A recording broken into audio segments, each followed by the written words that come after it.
My sister, who had just started college, got pregnant by a local troublemaker. I took her to the hospital for the procedure, but she fled just before the surgery, threw herself into her boyfriend's arms, and accused me of trying to kill their baby. He said he knew how to handle it, then ended my life with a single stab. When I woke up again, I had gone back to the moment my sister first found out she was pregnant. She argued with me while rubbing her belly. Yes, he accidentally caused someone's death, but that's all in the past, and he's changed. He just made a small mistake when he was young and naive. Does one mistake mean someone is never worthy of forgiveness? I gave her a thumbs up, as expected of my sister. Your awareness is so high. 1. I was killed by my sister's deadbeat boyfriend. Jude, the truth is, I didn't have to die. When I realized someone was tailing me, I used my knowledge of the area to shake them off. It's Lyra. She personally brought Jude to the house I was renting.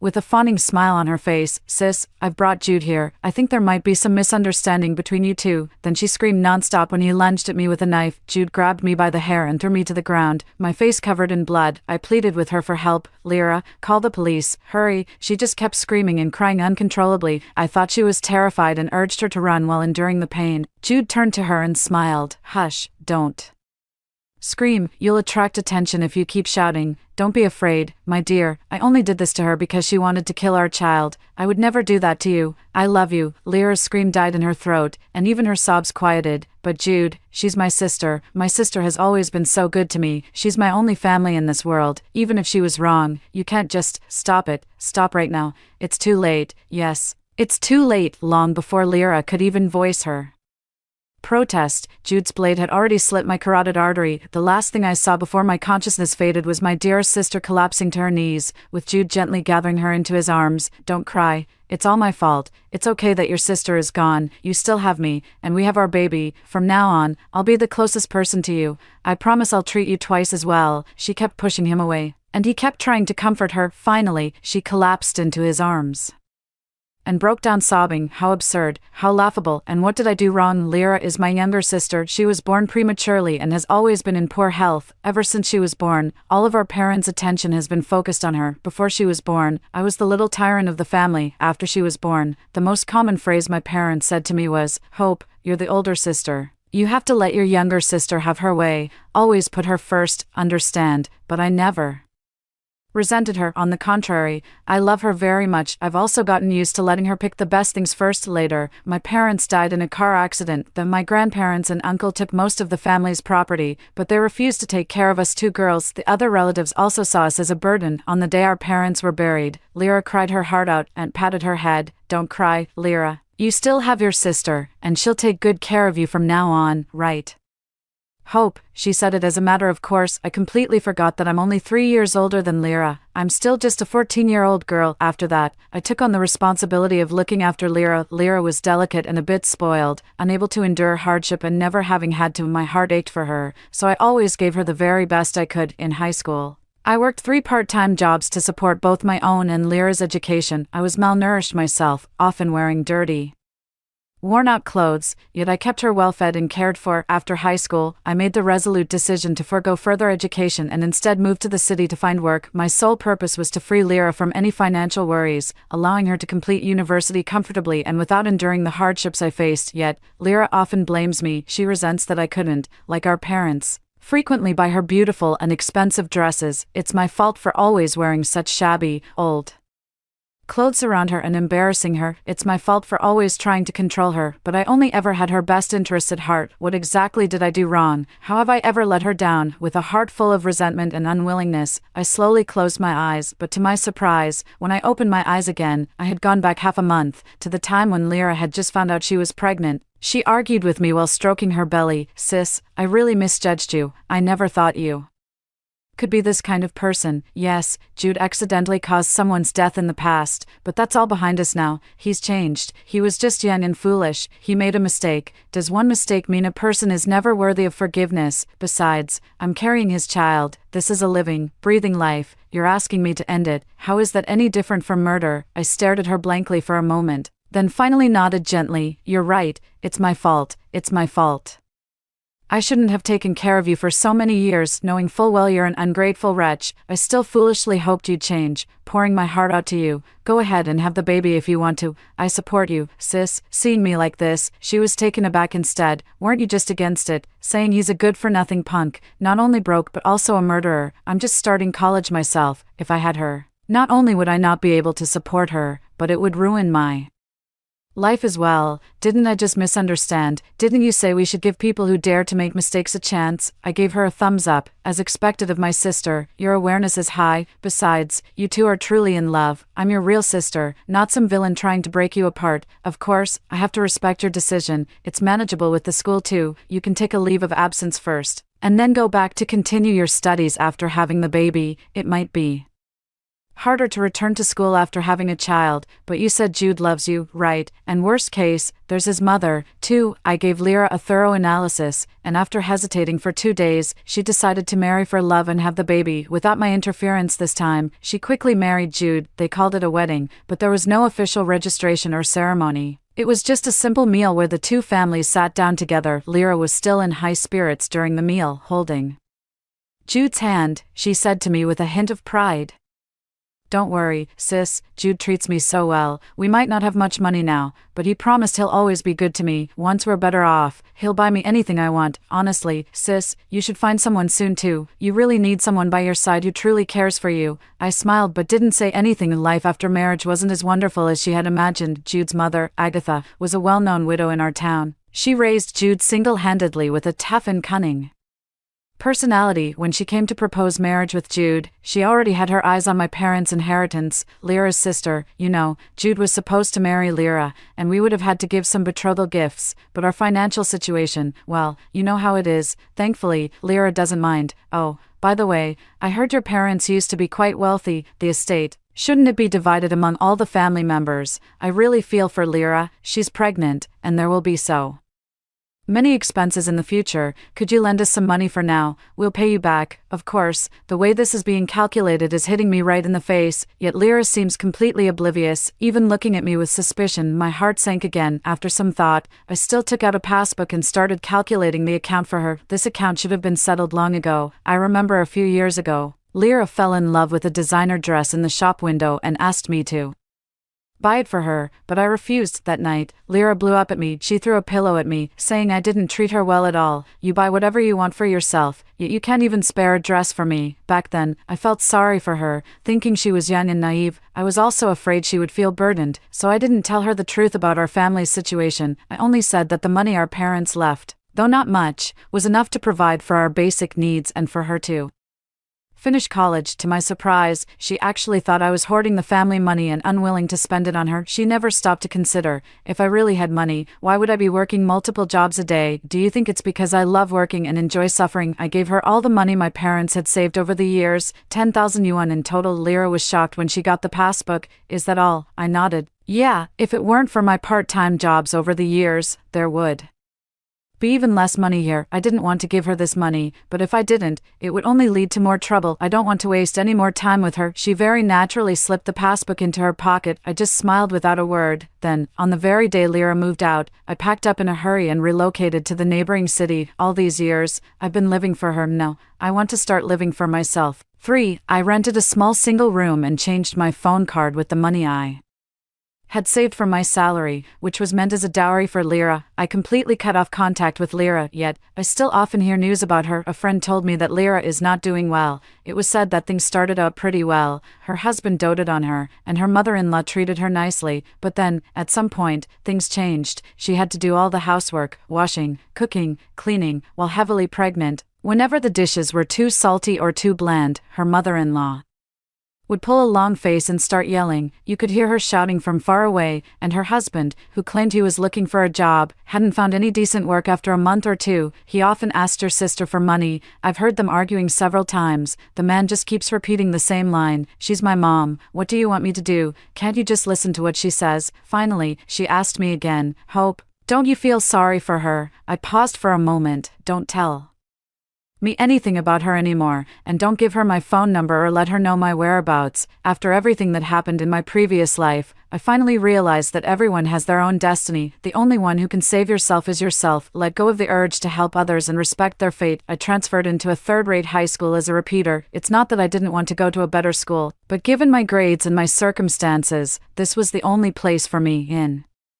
The placement test for the repeat year, I scored 214 points, a score that wouldn't even get me into a vocational college. Naturally, I was placed in the worst class. On the first day of school, a boy looked at me and burst out laughing exaggeratedly. "Damn, sister, what year were you born? Why are you still going to school at this age?" There was a chorus of malicious laughter around me. I ignored him, pulled out a chair, and started studying. He laughed even louder and kicked my stool, so I kicked back. Peace and quiet at last. Soon, it was November. In November, Lyra gave birth prematurely to a girl. The birth was extremely difficult, and she screamed for a day and a night. She wanted an epidural. Agatha stood with her hands on her hips in the middle of the corridor, shouting, "What epidural? Aren't a few $100 worth anything? Some people, not working or earning a living, sure don't hesitate to spend money. What woman hasn't been through this? And you want an epidural?" Back in my day, we didn't even go to the hospital to have a baby. Of course, none of this was any of my business anymore. For a while after that, she focused on her postpartum recovery, and I buried myself in my exam prep. Just when I thought we were drifting apart and would go our separate ways, I came home one day,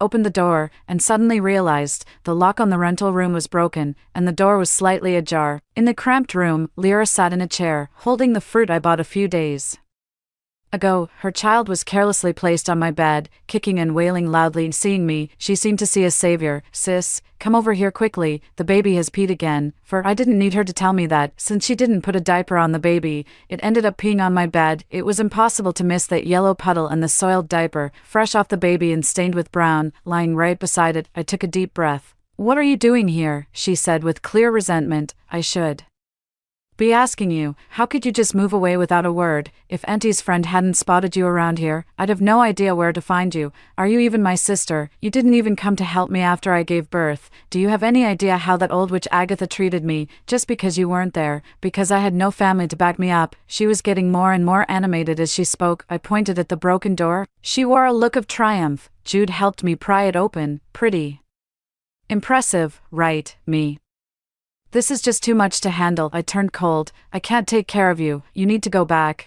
But you're my sister. Isn't it your duty to take care of me and my child?" I couldn't be bothered to argue with her, so I packed up my valuables, grabbed my backpack, and headed back to school. That night, I stayed in the school dormitory. I thought if I ignored her, she would leave on her own, but I underestimated the extent of her shamelessness. The next day at noon, as I left the dormitory, I clearly felt that the way people looked at me had changed. As soon as I reached the classroom, the homeroom teacher called me over. My homeroom teacher was a bald man in his 40s. When we were divided into classes, no one wanted me because they thought I was weak in basics. Only he, seeing my 214-point test paper, praised me for my ambition. "It's okay, what's the big deal about poor grades? Aren't there plenty of students with bad grades in our class? Others aren't even as willing to study as she is. I think she's quite good. As a young girl, she has the courage to quit her job and come back to study again. It's clear she's willing to work hard and endure. People can change themselves at any time. It's never too late to start." And now, he furrowed his brow, his expression complex and somewhat hesitant, as if he wanted to say something but held back. "Hope, I know you have ambition, but you can't be so selfish. It's good to want to change your life, but you shouldn't ruin someone else's life in the process. Do you know that your sister came to the office with your child at noon, crying, saying you're irresponsible, had a child out of wedlock, and don't even know who the father is? You had the baby on your own and then just abandoned it." A buzzing sound filled my head. I ran home almost as if flying. Lyra was standing at the door, smiling at me. "Sis, you're back. I've been waiting for you for so long." 5. I had a big argument with Lyra. I accused her of lying through her teeth and twisting the truth, but she dug out the test papers I'd left at home and threw them in my face. "Isn't this all for your own good? Look at your own grades. You only scored 214 on the entrance exam. With results like that, going to school would just be a waste of time. And wasn't it you who said it in the first place? You said you didn't like studying and wanted to go out and earn money early. Now that you're back in school, who's going to take care of me and the baby?" I looked at her twisted, self-righteous face, and suddenly understood. I thought I could stay away from her, away from the center of the storm, by ignoring her, but I was wrong. She would come to me for help again and again, dragging me down into the abyss, time and time again, unless I take the initiative and strike first. My hand was trembling as I slapped her across the face. Her face was a picture of utter disbelief. You actually hit me. I ignored her. I threw her and all her stuff out, her clothes, shoes, bottles, and all those dirty diapers she never threw away, all hit her in the face. She still tried to push the door open. I grabbed the knife and slashed it down onto the doorknob. Lyra, I don't owe you anything. Try pushing that door one more time. I can't promise where the next strike will land. Only then did she leave, grumbling and cursing under her breath. But this wasn't over. After she left, I headed back to town as fast as I could. Wasn't she the one who loved spreading rumors? Spreading rumors is as easy as a flick of the tongue, and she's not the only one who knows how to do it. When I arrived at the Joe residence, Lyra wasn't home yet. Only Agatha was there. I rushed into her house, my face etched with anxiety and streaked with tears. Is Lyra back? I was just watching her kid this afternoon,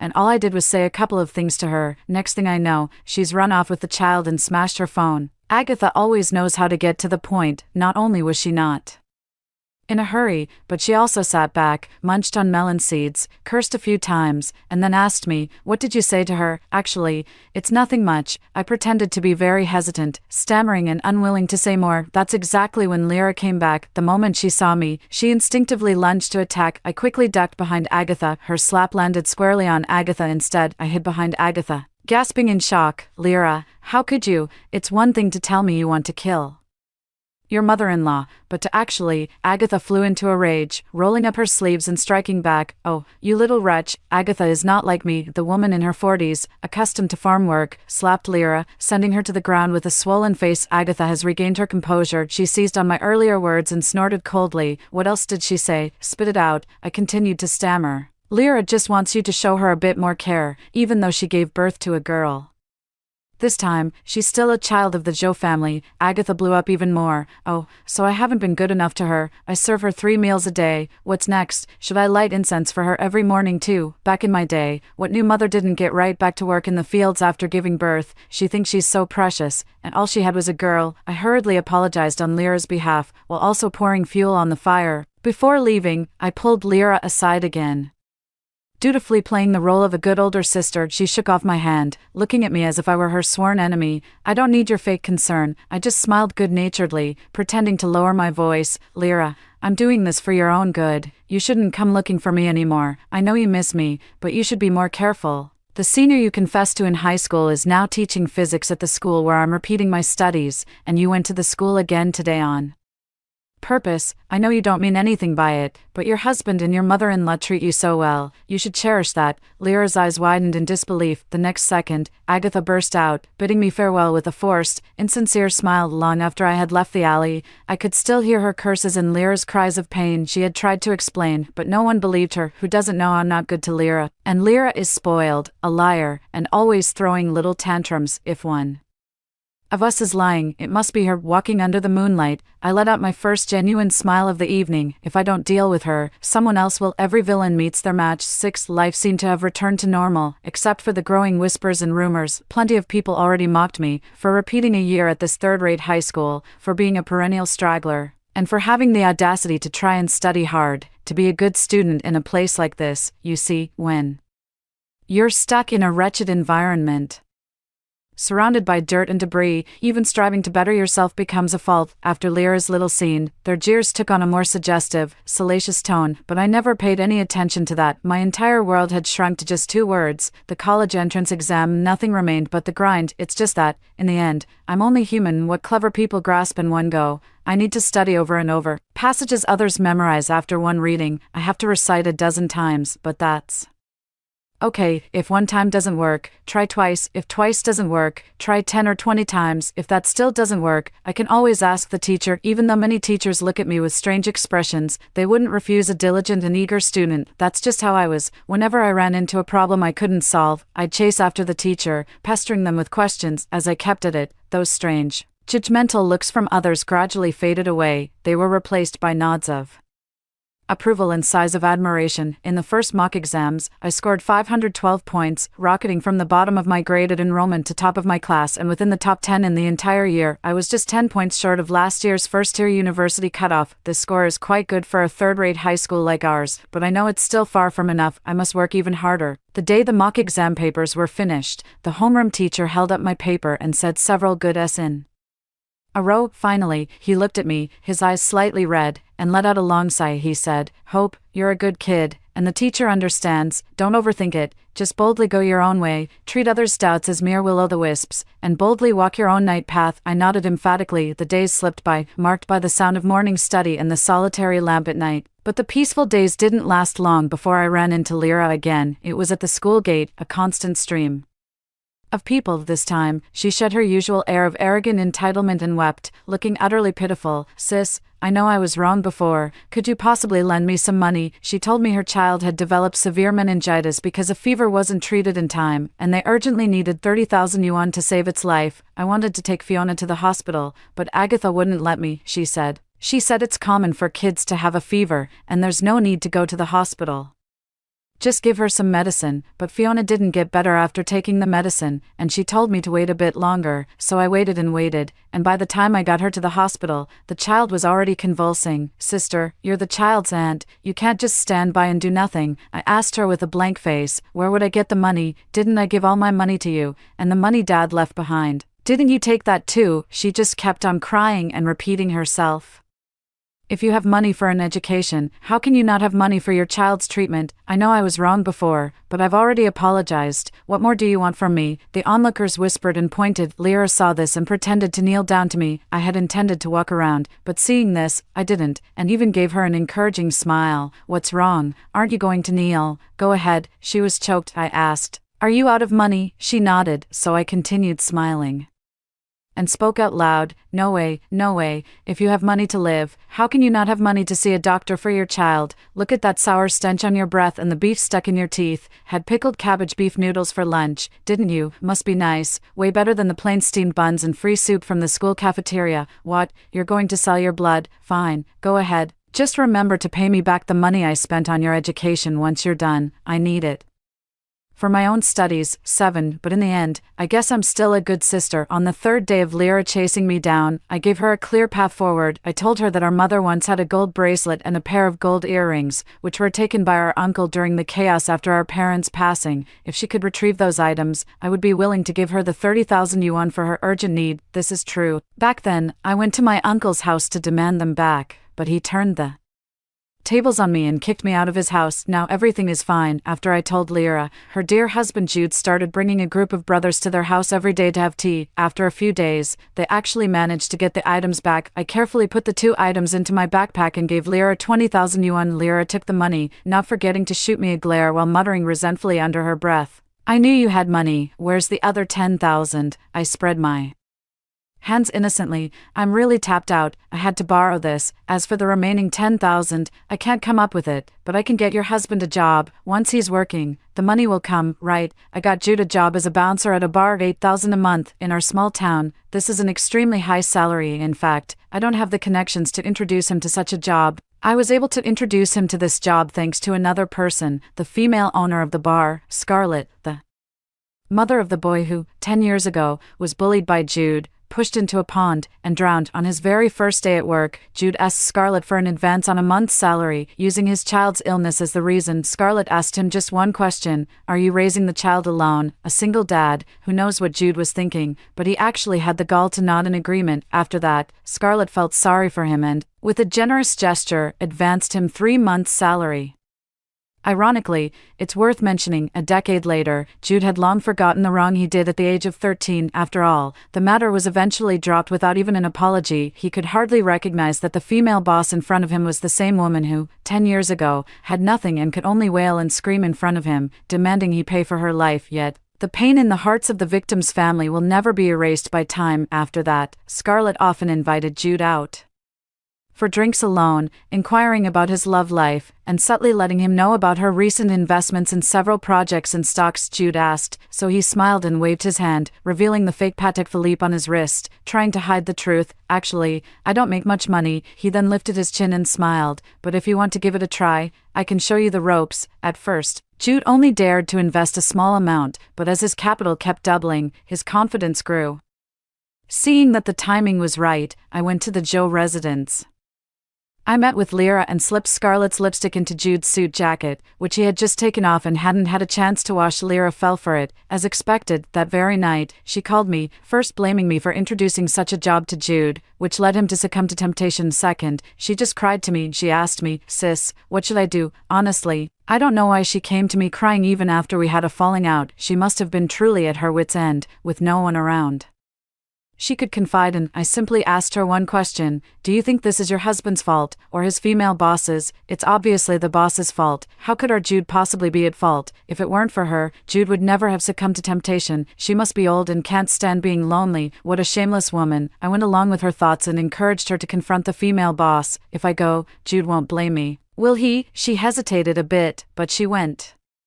Anyway, that whole scene cost Jude his job. Once they got home, Jude slapped her across the face. It was the first time he had ever hit her. His face was dark with anger. You useless woman, you can't get anything right, only make things worse. All you do is make wild guesses all day long. What could possibly be going on between her and me? It's all for work, all to provide for you. Well, this is just great, come to think of it. It took less than a year to go from darling, I'll take care of you to it's all to provide for you. 8. Jude has always been a big spender. The 10,000 yuan I gave to Lyra was spent within 2 months now. The easy money from these investments is gone in just a few days. He was broke, but his spendthrift ways were hard to break. Swallowing his pride, he went crawling back to Scarlett, hoping she would take him on for another investment venture. Scarlett looked troubled. She said, Jude, I really did like you, but I had no idea you were a married man. Had I known you had a family, I never would have gotten involved with you in the first place. But now, for the sake of the bond we've shared these past few months, I suppose I can take you on one last time. Since this is the final investment, of course it has to be a big one. Scarlett introduced him to a manufacturing project, claiming it was a surefire win: recoup the investment in 3 months and double it in 6. Jude bought it. And not only that, he even took out a loan from a loan shark to invest.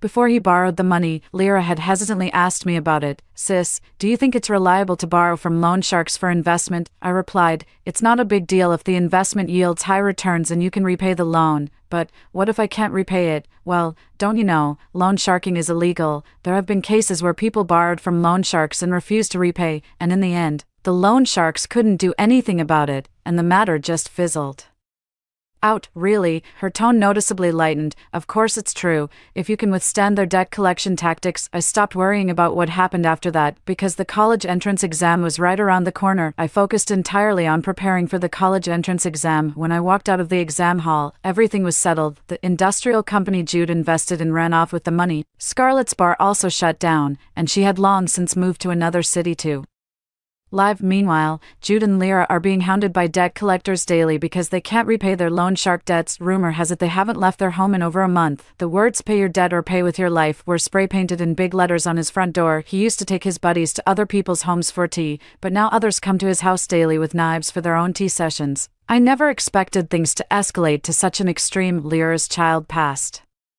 away. It's Jude's fault. When the loan sharks came to collect, they threatened to cut off Jude's pinky finger. A group of them pinned Jude to the table, a cold glint flashing from the knife in their hand. Jude was trembling with fear. After the others had left, Lyra soothed the wailing, terrified child, then went over to Jude and held him, weeping. It was as if Jude had suddenly found an outlet for his rage. He blamed all his frustrations and disappointments on Lyra. In the face of fiercer, more numerous brutes, he was meek and submissive, but when confronted with a woman weaker and more vulnerable than himself, he finally mustered his so-called masculine courage. His fist connected with her face. This is all your fault. If you hadn't ruined my job, would I have ended up like this? When I was about to take out that loan, why didn't you stop me? Are you happy now? Ever since I married you, there hasn't been a single peaceful day. You see, in some ways, they're exactly the same. Always blame others, always run from failure. The child was frightened into loud sobs once again. Lyra wiped her tears with a blank expression and moved to pick up the child, only to be kicked from behind by Jude. She and the child tumbled down the stairs together. Lyra is fine, but the child's head hit the floor, and after crying a few times, the child stopped breathing. I saw Lyra again that summer after the college entrance exam. I had just received my university admission letter and was about to go home when I turned around and saw her standing not far away, utterly distraught, with swollen red eyes and looking haggard. It felt like all my energy and spirit had been drained away. I only recognized her after a long while. Just as I was about to walk past, she grabbed my sleeve and dropped a bombshell. I divorced Jude. I reported him to the police and had him sent to prison. I stopped in my tracks. She forced a smile that looked worse than crying and asked me, "Sis, did I do something wrong? You advised me back then, and I should have listened to you." I remained silent, and she continued, "I had a dream last night. I dreamed that shortly after I found out I was pregnant, I brought Jude to meet you, and then, he pulled out a knife, and I just stood there and watched. This dream felt so real. Sister, I'm so scared. You don't think this dream is real, do you? How could I be like this? Jude is not human. He's a bastard, a beast, a damn scoundrel. He killed my child." As she spoke, she suddenly crouched down, covering her face and crying, and asked me, "Sister, do you think my life will get better? Can I start over?" For a moment, I even considered reaching out to help her up, but in the end, I didn't move or respond, and in the next second, she had already stood up herself, her face wild as she grabbed my hand and shouted, "It's you. You're the one who ruined me. You're the one who got him the job. You tricked me into borrowing from loan sharks. You're the one who destroyed my Jude, who killed my child. Why don't you just drop dead?" A kind passerby pulled her away from me and whispered, "Is she a friend of yours?" I shook my head. She muttered again, "She's terrifying. She must be a lunatic." I stayed silent, but my mind drifted back to the question Lyra had just asked me, and to the mobilization rally a few days prior. I scored 617 on the college entrance exam this year, a full 80 points above the cutoff for top-tier universities. My homeroom teacher nudged me onto the stage and asked how I managed to go from the bottom of my class to a top university in just 1 year. I only spoke a few brief words: believe in the power of belief itself, have unwavering faith, a relentless drive to change your destiny, and the courage to go all in. Once a decision is made, no mountain is too high to cross. Even the faintest spark can gather to form the blazing sun. For a person, it's never too late to start changing, and the opportunity is always there, whenever you decide. I picked up the admission letter from the floor and took one last look at Lyra. She was pinned to the ground, her expression flickering between frenzy and numbness, but in the end, what becomes of her is no longer any concern of mine. I turned slowly and strode forward into the sunlight. Story 2. After the flood, my colleague and I found 2 orphans on the roadside and brought them to an orphanage. The older sister, being sensible and well-behaved, was adopted by my colleague. The younger sister was frail, and I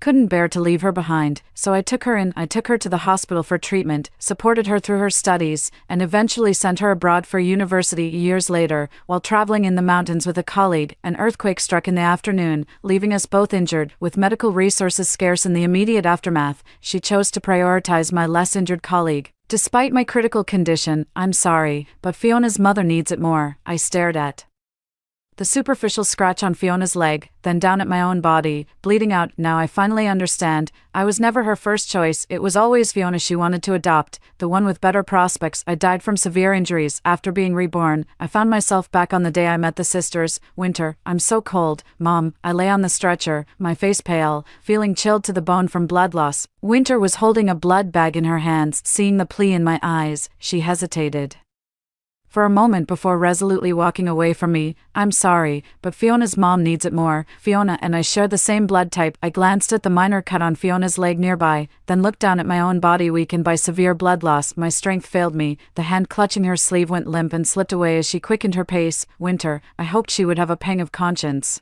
that she'd see the blood-soaked sheets beneath me, see my deathly pale face, but no, her steps were too hurried. She couldn't spare even a moment to stop. I don't know how much time passed, but I grew colder and colder, my consciousness slipping into a coma. Quick, quick, there's a wounded person here in hemorrhagic shock. I heard an urgent voice shout near my ear, where are the blood bags? I thought we still had 1 unit left of this blood type. How could it be gone? For critical emergency patients, did we get any other new arrivals with this blood type? 2 came in together. The Other patients' injuries aren't particularly severe, not severe, then why was the last blood bag used? Who authorized this? It's winter. The voices behind me grew distant, and though an urgent voice kept encouraging me while bandaging my wounds, my consciousness still slipped into chaos. If I could do it over, I'd never have adopted winter. So cold, I couldn't help but shiver when I opened my eyes again. Two gaunt children stood before me. The rain continued to pour from the sky, turning the relief campground into a muddy, sodden mess, with traces of the flood's devastation everywhere. It was the same two orphans from the disaster area. The staff member looked at us with hopeful eyes and said, "Comrades, the scale of this disaster is vast, and the flood struck so suddenly. There are many orphans in need of your compassion." The older sister, Summer, with her relatively neat hair, gazed at us with bright, shining eyes. "Ma'am, if it's possible, please take my little sister with you. She's been sick for a long time." With that, she nudged her younger sister forward. Winter stood there swaying weakly, her sallow complexion and frail frame seeming too delicate for the clothes she wore. Fiona stepped around her and eagerly pulled the older sister closer, looking her up and down. "Sweetheart, would you like to come with me?" I could tell Fiona was moved by the older sister's selfless and mature demeanor. The older sister was deeply grateful for Fiona's words, yet she stubbornly continued promoting her younger sister. "Auntie, my sister is really clever. Could you take her with you too? I can do laundry, cook, and look after my sister. We won't be any trouble." Fiona looked at the sickly younger sister and sighed. "I already have a son at home, so I can only adopt one girl." Before the older sister could speak, Fiona pointed at me and said, "This auntie has been married for years but has no children. She'd like to adopt a child too." The older sister looked at me with hopeful excitement. To everyone's surprise, I just smiled and didn't approach either my sister or the other girl. I shook my head and told Fiona, "Sorry, I've changed my mind. I just want to have my own child." After we adopted Winter last time, she was constantly sick. I kept taking time off to bring her to doctors, neglecting both my family and work. My family and colleagues were very displeased with me. One stormy night when her fever wouldn't break, I had to carry her through the rain to the hospital. I slipped on the way, and the baby I didn't even know I was carrying miscarried. I never got pregnant again after that. The distance between my husband and me grew until we eventually went our separate ways. I didn't ask for anything in the divorce except custody of Winter. I devoted myself entirely to raising her, supporting her studies, and funding her education abroad. No, that's all. After returning to China, she became the chief physician at a top-tier municipal hospital. Having already retired, I accepted Fiona's invitation for a trip to the mountain regions together. I never imagined that my first trip in years would be my last, trapped in the earthquake zone because Winter rushed to save her adoptive mother Fiona. This time, I'll grant her wish to stay with Fiona, and won't take her away anymore. After Summer's persistent pleas, Fiona finally took her younger sister Winter with her, leaving Summer behind. Though Summer was more mature and well-behaved for her age, she missed this adoption wave and ended up in an orphanage. Give them an inch and they'll take a mile. I didn't dare adopt her again, but her sparkling eyes were etched in my memory, and I often recalled those little hands firmly pushing her sister forward. So I asked a colleague in the same system to help me track down news about the older sister, and I started donating a portion of my monthly salary to the orphanage. At first, the headmisters had them write letters to their benefactors, both to express gratitude for the kindness shown and to teach them the importance of thankfulness. In the first month, I received thank you letters from 3 children. Seeing their handwriting filled me with emotion, and I wrote back to each one of them. Gradually, fewer and fewer children wrote letters. After all, as they grow older, they develop their own thoughts and priorities. Having experienced Winter's situation in my previous life, I wasn't disappointed. I even imagined that they might have met more kind people to write to, or perhaps they were simply too busy with schoolwork to find time to write me. Only my sister Summer would unfailingly write me a heartfelt, neatly penned thank you letter every single month. In my reply, I asked her, "Why are you so determined to write to me every single month?"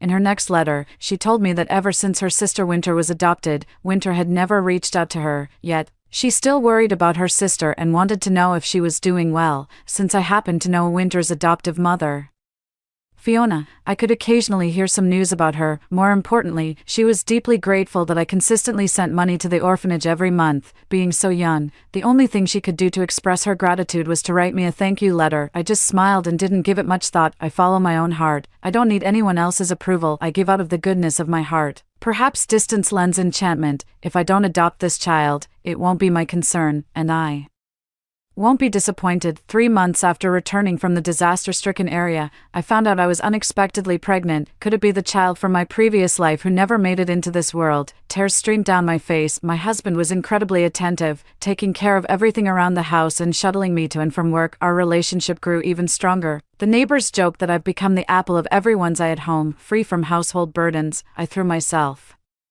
completely into work and achieved even better results, while others dragged their feet and fell behind during pregnancy leave. I kept delivering one stellar performance after another. The contrast made my boss's appreciation increasingly evident. In my third trimester, my feet were swollen. My mother-in-law made the long journey from her hometown just to take care of me, bringing along loads of farm-fresh eggs and home-raised chickens and ducks. This was a kindness I never experienced in my previous life. In my past life, I was constantly taking time off to care for Winter at the hospital. I had no time to take care of myself and always lived disheveled and unkempt. My boss would frown every time he saw my leave request, but knowing I had adopted an orphan from the disaster area, he had no choice but to approve it. After this happened several times, my colleagues I worked with were extremely displeased. As a result, I was passed over for any awards or recognition, since I was constantly at the hospital taking care of Winter and neglecting things at home. My husband rarely saw me. He harbored a lot of resentment but couldn't bring himself to say it, and we gradually grew apart. On one occasion, my mother-in-law back in our hometown fell ill while my husband was away on a business trip. He urgently sent word for me to return to our hometown to take care of her. As luck would have it, I had taken time off from work and missed the message. My colleague rushed to my home, only to find it empty. While I was still at the hospital tending to Winter, through a series of unfortunate misunderstandings, it wasn't until my husband returned from his business trip that he discovered I hadn't gone back to care for his mother, nor had I delivered the medical funds she needed. The delayed treatment left my elderly mother-in-law with lasting complications due to her advanced age. This incident caused profound hurt to everyone involved, struggling with her own health issues. There was no question of my mother-in-law coming from the countryside to care for me. After hours of painful labor, our daughter came into the world with her first cry. We couldn't take our eyes off her, those sparkling dark eyes set in her rosy cheeks, framed by wispy curls. So this is what they mean by blood ties. Our daughter was remarkably healthy and rarely fell ill, with my mother-in-law helping during the day and my husband taking over at night. My postpartum recovery went smoothly. After the postpartum confinement period, my figure had almost fully recovered, with a healthy rosy glow to my complexion. When I returned to work after my 3-month maternity leave, colleagues kept teasing that I looked even younger after having a baby. Like an unmarried young woman, I gathered my thoughts and threw myself into work with complete focus. In my second month back, an even bigger surprise came. Thanks to my outstanding performance during pregnancy, I was recognized in the Excellence Awards and received both a salary increase and a promotion. Beaming with pride, I rode the prize bicycle home with my award certificate. My mother-in-law was waiting at the doorstep, holding our baby in her arms. It was feeding time, and as if connected by an invisible bond, the baby reached out with chubby little hands, gazing at me with dark bright eyes while making soft cooing sounds. My heart melted instantly. I quickly parked the bike, washed my hands, and took her into my arms. While nursing my child, I calculated the timing of my mother-in-law's illness in my previous life, which seemed to be a pre-existing condition triggered by the extreme heat. I used my bonus to have my husband buy a standing fan for my mother-in-law's room. Over the weekend, I found an excuse to accompany my mother-in-law for a checkup. Aside from slightly high blood pressure, she was in good health. Another 2 weeks passed, and once we were past the point when my mother-in-law had fallen ill in my previous life, I finally breathed a long sigh of relief. A family's true happiness is built on having all its members healthy and reunited. After my promotion and transfer from the original workplace, I haven't run into Fiona for a long time, so I have no idea how Winter has been doing. When another letter from my sister Summer arrived, she earnestly shared about her studies and life, happily told me she had started middle school, and cautiously asked about Winter's recent situation. Along with the letter came a very beautiful tiger head hat, though you could tell the stitching had been reworked several times. Summer said that as the weather turned colder, she asked the headmistress to teach her how to make a tiger hat, hoping the little one would grow up healthy and strong. Watching the autumn wind rustle outside and the golden leaves carpet the ground, I smiled as I placed the tiger hat on my daughter's head. It fit perfectly and looked absolutely adorable. In my next letter, I thanked her for the tiger hat and told her how much both the baby and I loved it. I encouraged her to focus on her studies. to work hard on improving herself, to always grow towards the light, a timeless pursuit. I regretfully informed her that I had been promoted and left my previous position, while also providing her with Fiona's contact information. Summer's letters still arrive like clockwork every month, without fail. This child truly understands gratitude and remains deeply loyal in relationships. How time flies. It's been over a year since we returned to normal life after the flood rescue operations. Sometimes I can't help but think of Winter, the child I raised from infancy. This time last year, she was hospitalized with hepatitis again, and I spent 2 full months by her side in the isolation ward. She should be under Mother Fiona's care now, and her condition has improved. To keep my sister Summer from worrying, I didn't mention the hepatitis outbreak that had spread across Shanghai in my letter. To my surprise, not long after, I received a package from Summer stuffed with schisandra berries, wormwood, and licorice root. These Chinese herbal medicines are effective in treating hepatitis. Clearly, she had already learned through some channel about the current hepatitis outbreak in Shanghai. During the 1988 hepatitis A epidemic in Shanghai, hospitals were overwhelmed, forcing them to set up temporary beds in various institutions. The outbreak was covered by all major newspapers. The child gathered herbs to the best of their ability, dried them, and mailed them over. One day, I went to the hospital wearing a mask to get high blood pressure medication for my mother-in-law. I unexpectedly ran into Fiona. The moment we met, she poured out all her troubles to me. So Winter really was hospitalized at this medical facility, Fiona said. Had I known, I would have adopted the older sister instead. The younger one's health is just too fragile. Constantly falling ill is one thing, but now with this hepatitis outbreak sweeping the city, she just had to join in and get sick too. Is she the only one in the family who's sick? I asked. Yes, and it's contagious too. The whole family blames me for adopting her, she sighed. I comforted her, saying, with proper care, it's still curable. I've got another child at home. How could I possibly tend to her properly? I just bring her 2 meals a day now. It's heartbreaking to think of a 7 or 8-year-old with hepatitis, hospitalized all alone, yet I felt no sympathy for her. Last time around, I voluntarily entered the quarantine zone and took care of her day and night with meticulous attention, yet in the end, all she could think about was Fiona, who could offer her better living conditions now. With just 2 meals a day left at the quarantine zone's entrance, she's getting exactly what she deserves. On my way back from picking up medication at the hospital, I ran into yet another former colleague. What a lively day it's been, May. Long time no see. He greeted me warmly. I stopped my bike with the same enthusiasm to chat for a bit. I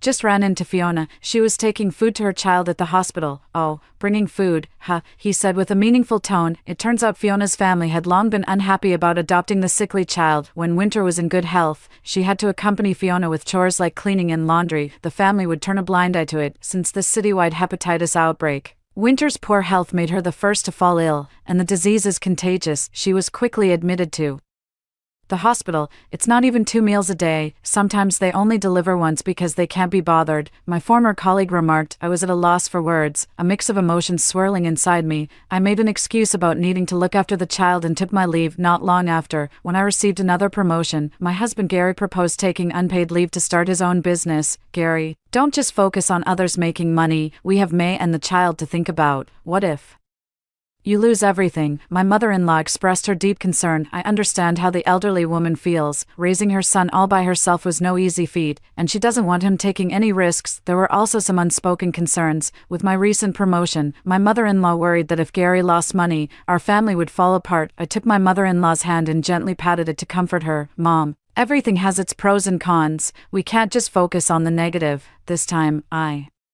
support Gary's decision to venture into business. After saying that, I went into the inner room, took out the family's bank book, and handed it to Gary. A real man should have the courage to venture far and wide. Don't worry, I'll hold down the fort at home. Gary looked at me, his eyes welling up. Thank you for supporting me, honey. We're in this together. No need for thanks. I asked him, do you have a plan in mind? Gary replied, my colleague has a project with great potential. I carefully thought back to what had happened in Shanghai's financial market in 1988. The legendary story of millionaire Young was well known to every household and vividly etched in my memory. I couldn't reveal my rebirth, so I took out the Liberation Daily and pointed to a news item. The central bank announces the opening of free trading for treasury bonds. I suggested, let's go buy treasury bonds at the Shanghai Stock Exchange. Gary and my mother-in-law were hesitant about this new venture, But seeing my determination, they finally decided to invest half of our family's savings in treasury bonds. The next day, we successfully sold the bonds and made a profit of several hundred yuan. That was equivalent to several months' wages for an average worker back then. The whole family excitedly went out for a nice meal at a restaurant together soon after. I pointed out that due to information asymmetry, treasury bond prices in Shanghai were generally higher than in inland cities, particularly Hefei, Anhui. For instance, a treasury bond with a face value of 100 yuan might sell for only 94 yuan in Anhui, but could fetch up to 112 yuan in Shanghai. After confirming this, Gary started making weekly trips between Shanghai and Anhui. He would buy treasury bonds at low prices in Anhui and sell them at higher prices back in Shanghai. It was through this simple yet effective method that our family quickly accumulated our initial capital and secured our first pot of gold.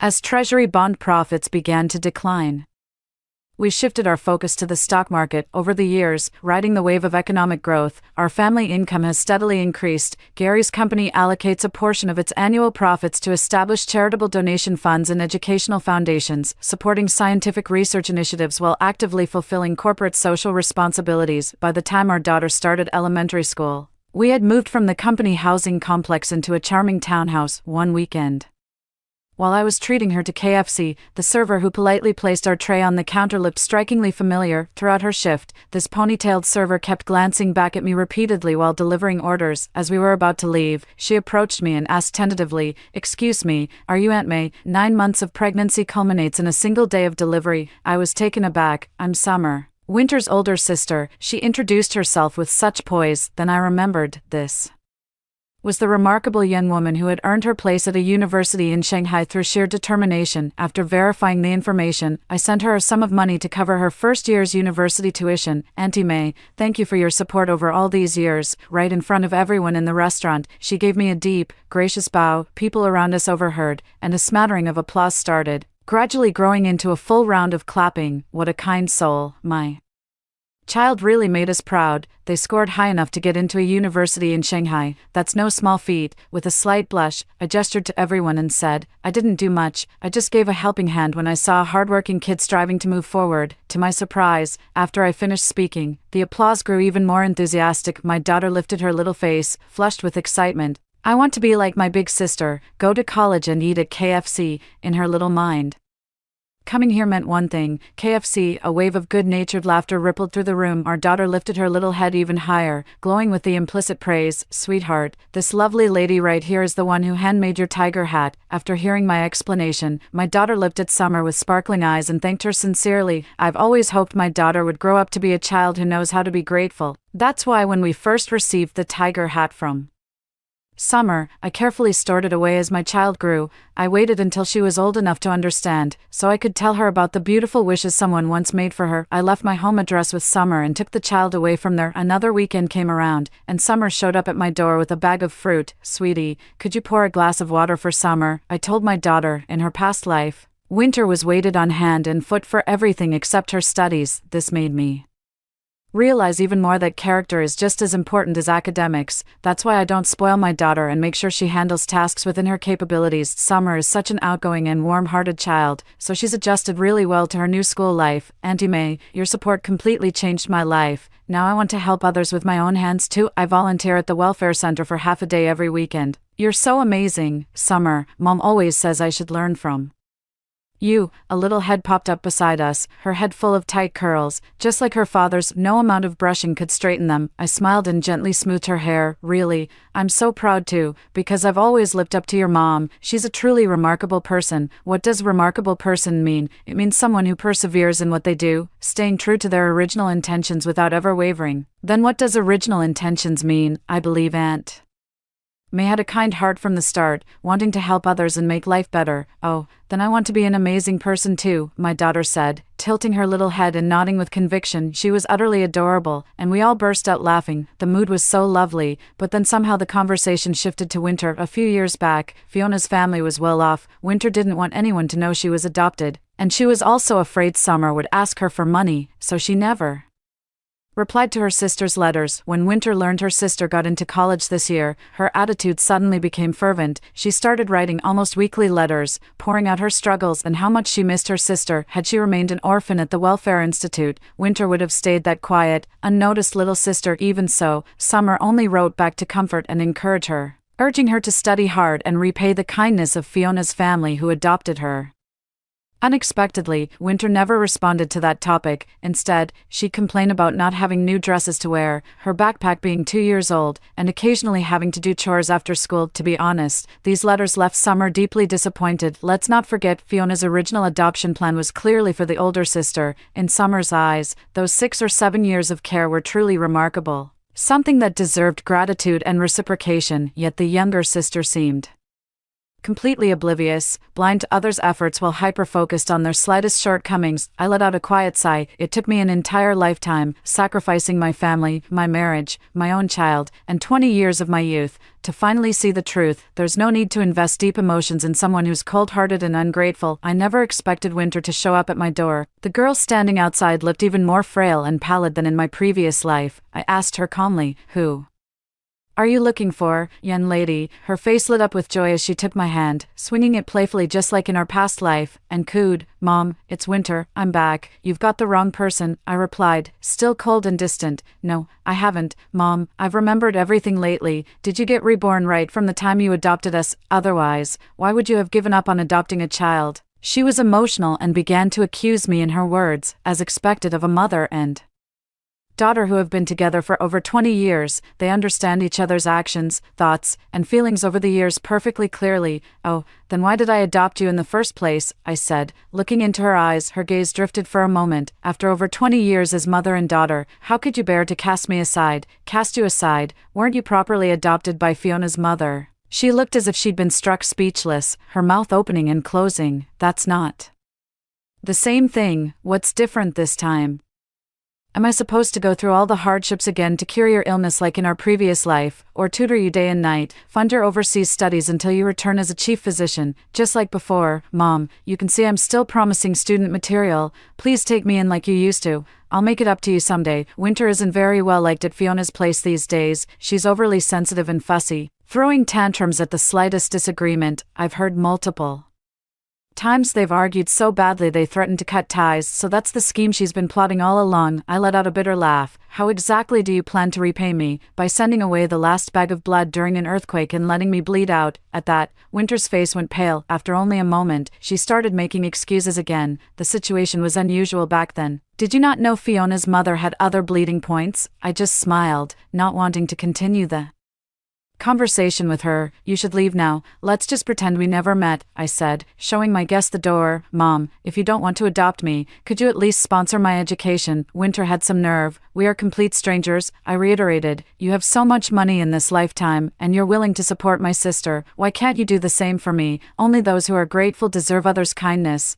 I replied calmly. Just then, my daughter came home from school, bouncing along with her little backpack. "Mommy, your baby is home from school." Noticing a stranger in the house, she widened her dark little eyes and greeted them politely. This unexpectedly provoked Winter. "Now that you have your own daughter, you don't want to adopt me anymore, is that it?" Seeing how agitated she was, I led my daughter into her room and motioned for Winter to leave. To my surprise, Summer showed up at my door the very next day, looking frantic. "Aunt May, have you seen Winter?"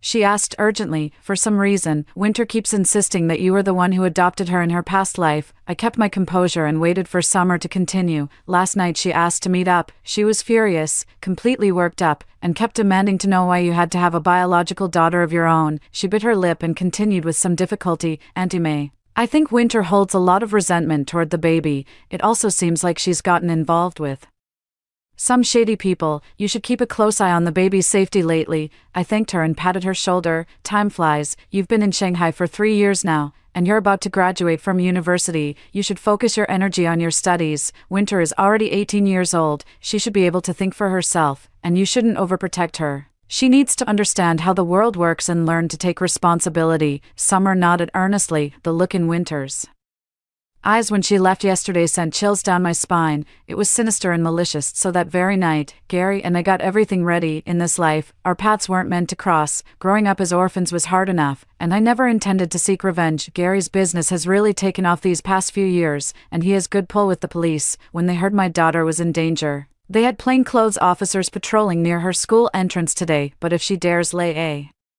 finger on my daughter, I'll make sure she pays dearly for it. She'll regret ever crossing that line. It's easier to be a thief for 1,000 days than to stay vigilant for 1,000 days. No one expected Winter to deceive my daughter into leaving with her under Summer's name. The undercover officers have been instructed not to move against Winter as long as she doesn't harm my daughter. I'm no pushover. I'm counting on her making a bigger mistake so she'll face steeper consequences and pay a heavier price. When the little one heard that Summer was hurt, sweat beaded on their forehead from anxiety, urging Winter to pedal the bicycle faster and faster. Winter took the child to a secluded spot, taped their mouth shut, and handed them over to a stranger. Plainclothes officers swarmed in. The child was so frightened that their face turned pale. When I picked her up at the police station, she clung to me sobbing uncontrollably, and I couldn't hold back my tears either. The price was worth paying. If we had told the child in advance, they would have definitely given the game away, and we wouldn't have been able to pin anything on Winter. With Winter's assistance, the police conducted an urgent interrogation of the strange man, followed the trail, busted a human trafficking ring, and successfully rescued several children who hadn't yet been moved. When I told my little one that her bravery had helped the police officers save several children, the fear vanished from her face. Her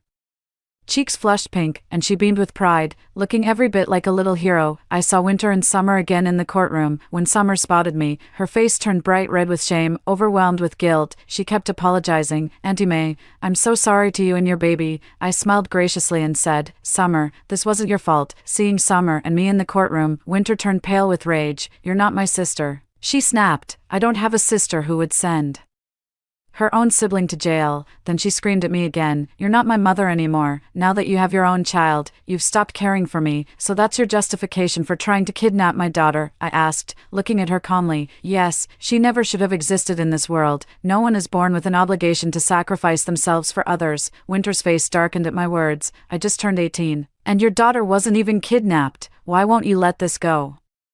"Let it go, so you can try to abduct her again next time. My child is my red line. Nobody lays a finger on my daughter." In the end, Winter was convicted of child trafficking and sent to prison. I listened to the judge's pronouncement with a calm expression. "You took my life in our past existence, and now in this one you attempt to kidnap my daughter. Our baby girl is Gary's whole world, though typically generous and kind-hearted. He shows no mercy when it comes to her." I gave my silent consent to Gary's retaliation. Many things require time to mature, and revenge is no exception. 2 years later, in the women's prison, Winter got into a dispute and was accidentally pushed. She fell and hit the back of her head on the ground. When she woke up, her mental capacity had regressed to that of a 6 or 7-year-old. Meanwhile, after graduating from university, Summer actively started her own business with the help of my wife and me. She now runs a small but promising software company in Shanghai. Over the years, using the pseudonym of an orphan from a disaster area, she has helped one child after another who loves learning. Kind and courageous souls deserve to be rewarded. Story 2, Chapter 1. My sister and I are the last 2 pure-blooded phoenixes in existence. To ensure our offspring maintain pristine lineage, our chosen mates must possess bloodlines nearly identical to our own. In our previous lives,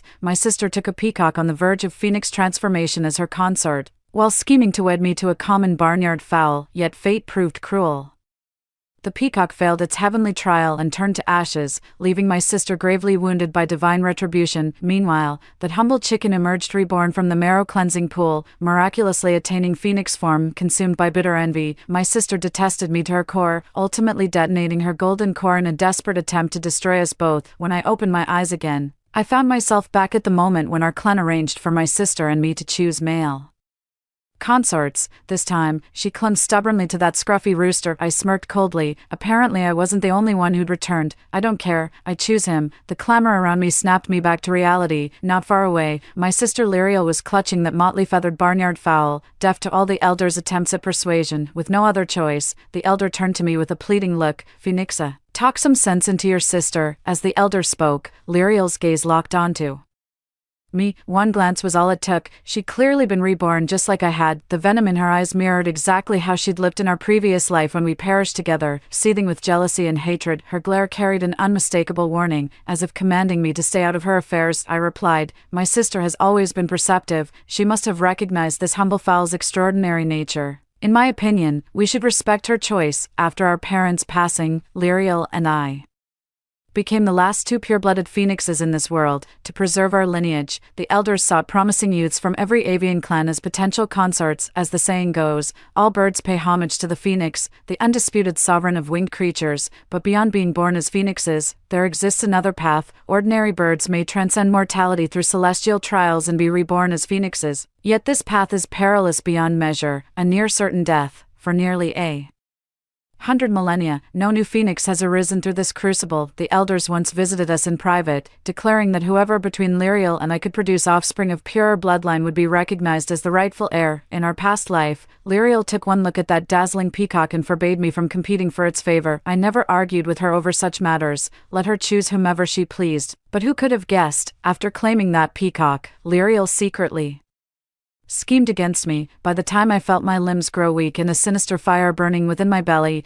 it was already too late. While I was in a daze, Lyriel locked me in with that scraggly chicken, then led the clan elders and young heroes from various tribes to discover us together. In the end, witnesses saw me in compromising circumstances with the fowl, forcing me into an unwilling marriage with the creature. But later, when Alaric's failed tribulation doomed Lyriel, that very chicken seized destiny to transform into a phoenix. The world praised my foresight in choosing such an auspicious match, while a jealous Lyriel went mad with envy, resorting to self-destruction just to drag me down with her. Heaven has shown mercy, granting me the second chance. Just you wait, dear sister, every debt you owe me will be repaid in full. Slowly and surely Lyriel strutted off triumphantly with that scrawny chicken, while I approached the peacock instead. With a soft chuckle, I reached out. After a brief hesitation, his wings trembled as he shifted into human form. Clad in azure robes with jade-like features, he bowed gracefully and spoke in a measured tone. "I am Alaric, at your service, princess." Alaric possessed striking beauty, arched brows, phoenix eyes,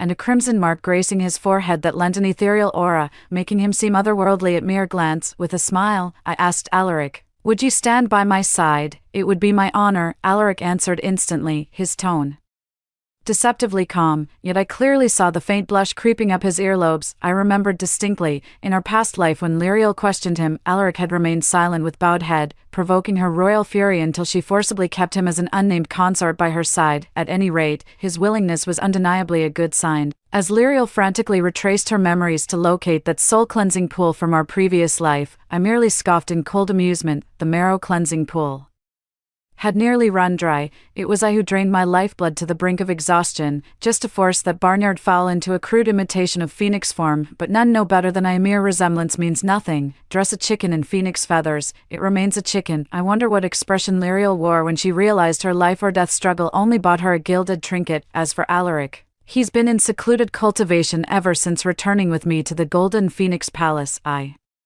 know he's at a cultivation bottleneck now. In our past life, Lyriel insisted on demanding nightly intimacy during this critical period. Desperate to conceive, his repeated failures to overcome tribulations were largely due to her interference. Naturally, I wouldn't make such foolish mistakes. I selected rare spiritual herbs from my collection of celestial treasures and sent them to him, hoping he could surmount that heavenly threshold. Half a month later, the clear skies above Golden Phoenix Hall suddenly darkened with ominous clouds. I couldn't help but startle. Was his heavenly tribulation arriving so soon? After anxiously watching for what felt like ages, the rolling thunderclouds eventually dissipated without striking. As doubts swirled in my mind, Alaric came looking for me, he confessed. I suppressed my cultivation, so the heavenly tribulation didn't descend, I asked, lacking confidence. He lowered his gaze with a nod. My cultivation has reached the required level, but my mental state remains inadequate. I fear I may fail the heavenly tribulation and disappoint your highness. Cultivation is inherently challenging. Caution is always wise, I reassured him before adding, if you feel your mental cultivation is lacking, perhaps you should travel. Witnessing the myriad facets of mortal life may bring enlightenment. A faint light glimmered in his eyes. Then, would your highness accompany me? My momentary hesitation made the light in his eyes instantly fade. He lowered his lashes again, adopting a deferential posture. My apologies for the presumption, I never said no, I sighed. Clasping his hand in mine, he stiffened noticeably, seemingly at a loss, yet never withdrew his hand. Chapter 2. Since I've chosen you as my husband in my heart, I'll naturally treat you well. Alaric's cheeks flushed slightly as he let out an almost inaudible My face remained calm, but inwardly I was grinning. Alaric appears aloof. Yet he blushes so easily. How amusing. Alaric and I first visited the Jiangnan region in the mortal realm. He pulled the boat while I waded barefoot in the water, feeling the chill beneath my feet and humming a folk song I'd just heard. Spotting a golden red koi, I turned to call Alaric's attention, only to find him gazing at me unblinkingly, the corners of his eyes crinkled with a smile, tenderness spilling from his gaze. Blushing, I asked him, "Why are you looking at me like that?" Alaric's eyes still twinkled with amusement as he simply said, "This is the first time I've seen you so happy." I froze. Ever since my rebirth, the shadows of my past life had enveloped me, though I thought I'd hidden my constant tension well. He'd seen right through me. Alaric asked, "Do you like the mortal world?" I turned away from him, resting my chin in hand. After a moment's thought, I murmured, "I suppose I do. While others seek divine blessings everywhere, this very place has become my earthly paradise, where I can cast all burdens aside. No more thoughts of Lyriel, no need to maintain the dignity of the Phoenix Princess. Here I'm simply Phoenixa, free as the wind." Alaric chuckled. "Then we'll come here often from now on." I gave a soft hum, my gaze drifting toward the distant horizon. To us, the passage of years is but the blink of an eye. It wasn't until a year later that I returned to the Phoenix clan. The Phoenix clan had been abuzz this past year with rumors of a barnyard hen transforming into a phoenix. I was surprised Lyriel would actually shed blood for that common fowl. In my past life, I was forced into that desperate situation with no way out, but why would Lyriel do this? Was it merely for the Phoenix Queen's throne? My inner doubts remained unknown to others. They only knew Lyriel's husband was also a phoenix, and their union would surely produce pure-blooded offspring. Everyone said Lyriel's ascension as the Phoenix Empress was practically guaranteed. Lyriel came specifically to flaunt her triumph before me, opening with, "How carefree you are, dear sister, still finding leisure for sightseeing. Unlike me, I'm already with child." With a smug smile, Lyriel gently caressed her belly. "The elders place great importance on this pregnancy. It seems I'll be claiming the Empress's throne before you, sister." Hearing this, I narrowed my eyes in surprise. She's got some nerve, having drained herself nearly dry. She dares to get pregnant now. Must be tired of living. Upon closer look, despite the thick makeup, her pallor showed through. I raised a brow and feigned concern. How thin you've become in just a year. The pregnancy must be taking its toll. You should nourish yourself better." Then I pretended to ponder, tapping my forehead. What a dilemma. Chicken soup would be perfect for nourishment, but with your husband being a rooster in his past life, I suppose you'd find it rather unappetizing. Lyriel's face darkened at the words. With a cold snort, she turned and stormed off. I simply narrowed my eyes, watching her retreating figure with a sneer, waiting for her to seal her own fate. That worthless chicken had no cultivation base to speak of, couldn't even manage a basic transformation. Whether out of sheer rage at my provocation or not, Lyriel emptied her coffers to buy him a transformation pill. At the banquet, Lyriel deliberately paraded her pheasant husband around, boasting how his cultivation progressed by leaps and bounds after transforming into a phoenix. The man puffed out his scrawny chest, still strutting like a barnyard fowl. "From this day forth, I shall be called Darius." As I stared at this plain-faced, scrawny and wretched-looking man, a wave of malice welled up within me. In our past life, when Alaric failed his heavenly tribulation and Lyriel lay mortally wounded, my marriage to a common pheasant became the laughingstock of the entire Phoenix clan. To preserve our dignity, I even sought transformation pills for him. Whether intoxicated by flattery or simply revealing his true colors, he actually believed himself to be the Phoenix clan's sole savior, bossing me around like some petty tyrant buried under clan affairs. I had no time to humor him. Mistaking my indifference for fear, he grew increasingly brazen, even attempting to force himself on me against my will. Naturally, I sent him flying with a mere flick of my hand, his body plowing through mountain after mountain. He seemed to behave afterward, and I assumed he'd learned his lesson. Little did I know darker schemes were brewing in that twisted mind. He believed my blood could help him refine his essence into phoenix form. Naturally, it could also elevate him further to become a true phoenix. The audacity, sneaking into the archives to steal soul-siphoning techniques, then draining my blood daily after clouding my mind. Had it not been for that, I might have escaped even Lyriel's dying self-destruction. Memories of my past life flashed before me. I clenched my fists to stop myself from smacking this mangy chicken dead on the spot, barely containing my Fury, I made a discreet early exit, only for Darius to slink after me like some shadow, calling from a distance, "Princess Phoenixa, wait." I shot him a withering glare and told him to spit it out. He stared at my face, gulped visibly, then puffed his chest and cleared his throat. The elders said whichever of you or Lyriel, bears the purer-blooded heir becomes clan leader, right? So what if it's true? I snapped. Irritation plain on my face. I'm a phoenix, while that thing following you is just a peacock. The difference is night and day. Now that your sister's with child, and given your long-standing feud, aren't you worried she'll seize power and make your life miserable? Darius licked his lips, his greedy stare turning my stomach. If you're willing, I could also impregnate you with pure phoenix blood. My expression turned icy as I struck out with a casual palm strike. He blanched in terror but couldn't dodge. The impact sent him flying backward, coughing up mouthfuls of blood. I scoffed. Pure phoenix blood. You might fool others, but don't start believing your own lies. What kind of phoenix could possibly be this pathetic? Several months passed in the blink of an eye, and Lyriel approached her delivery date. The purer a divine beast's bloodline, the more difficult reproduction becomes. Phoenixes typically bear only one offspring at a time. Twins would be cause for worldwide celebration. Yet Lyriel laid 9 dull brown eggs in succession, leaving every witness shaking their heads in dismay. These were clearly just common chicken eggs. Even I can't help but find it strange. Lyriel is a pure-blooded phoenix after all. Even if she mated with a barnyard hen, her offspring shouldn't have such diluted bloodline. Come to think of it, she must have lost too much vital essence in the marrow-cleansing pool. Carrying the pregnancy while severely weak and likely resulted in this feeble, laughably thin-blooded litter. Lyriel simply couldn't accept that her life-risking labor only produced a clutch of common eggs. Impossible. This can't be happening. There must be some mistake. My children should be pure phoenixes, the mightiest divine beasts in existence. Disheveled and deranged, her gaze unfocused, she finally calmed after a long pause as if finding the perfect excuse. I see now. My darlings merely conceal their divine brilliance. Their ordinary appearance belies their extraordinary gifts. Just you wait. When my offspring hatch, the phoenix's 9 chicks will usher in such an astonishing golden age that it'll knock your socks off. The comeuppance arrived faster than anyone anticipated. Phoenix eggs typically take centuries to hatch, yet Lyriel's entire brood cracked open in just over a month. A noisy, mindless flock that were unmistakably common barnyard chickens. The entire clan was stunned. How could 2 phoenixes possibly produce a brood of chickens? Using meditation retreat as an excuse, Darius had long since disappeared to God's nowhere, left with no choice. Lyriel publicly claimed the child was conceived before that barnyard rooster transformed into a phoenix. The bloodline must have still been impure back then. The next offspring will surely be a pureblood phoenix. The crowd buzzed with whispers, some questioning the claim's validity, others marveling at Lyriel's questionable taste in betting a mere farm fowl. Chapter 3. Lyriel's face cycled through shades of pale and livid, covering my smirk. I earned her venomous glare. What's so damn funny?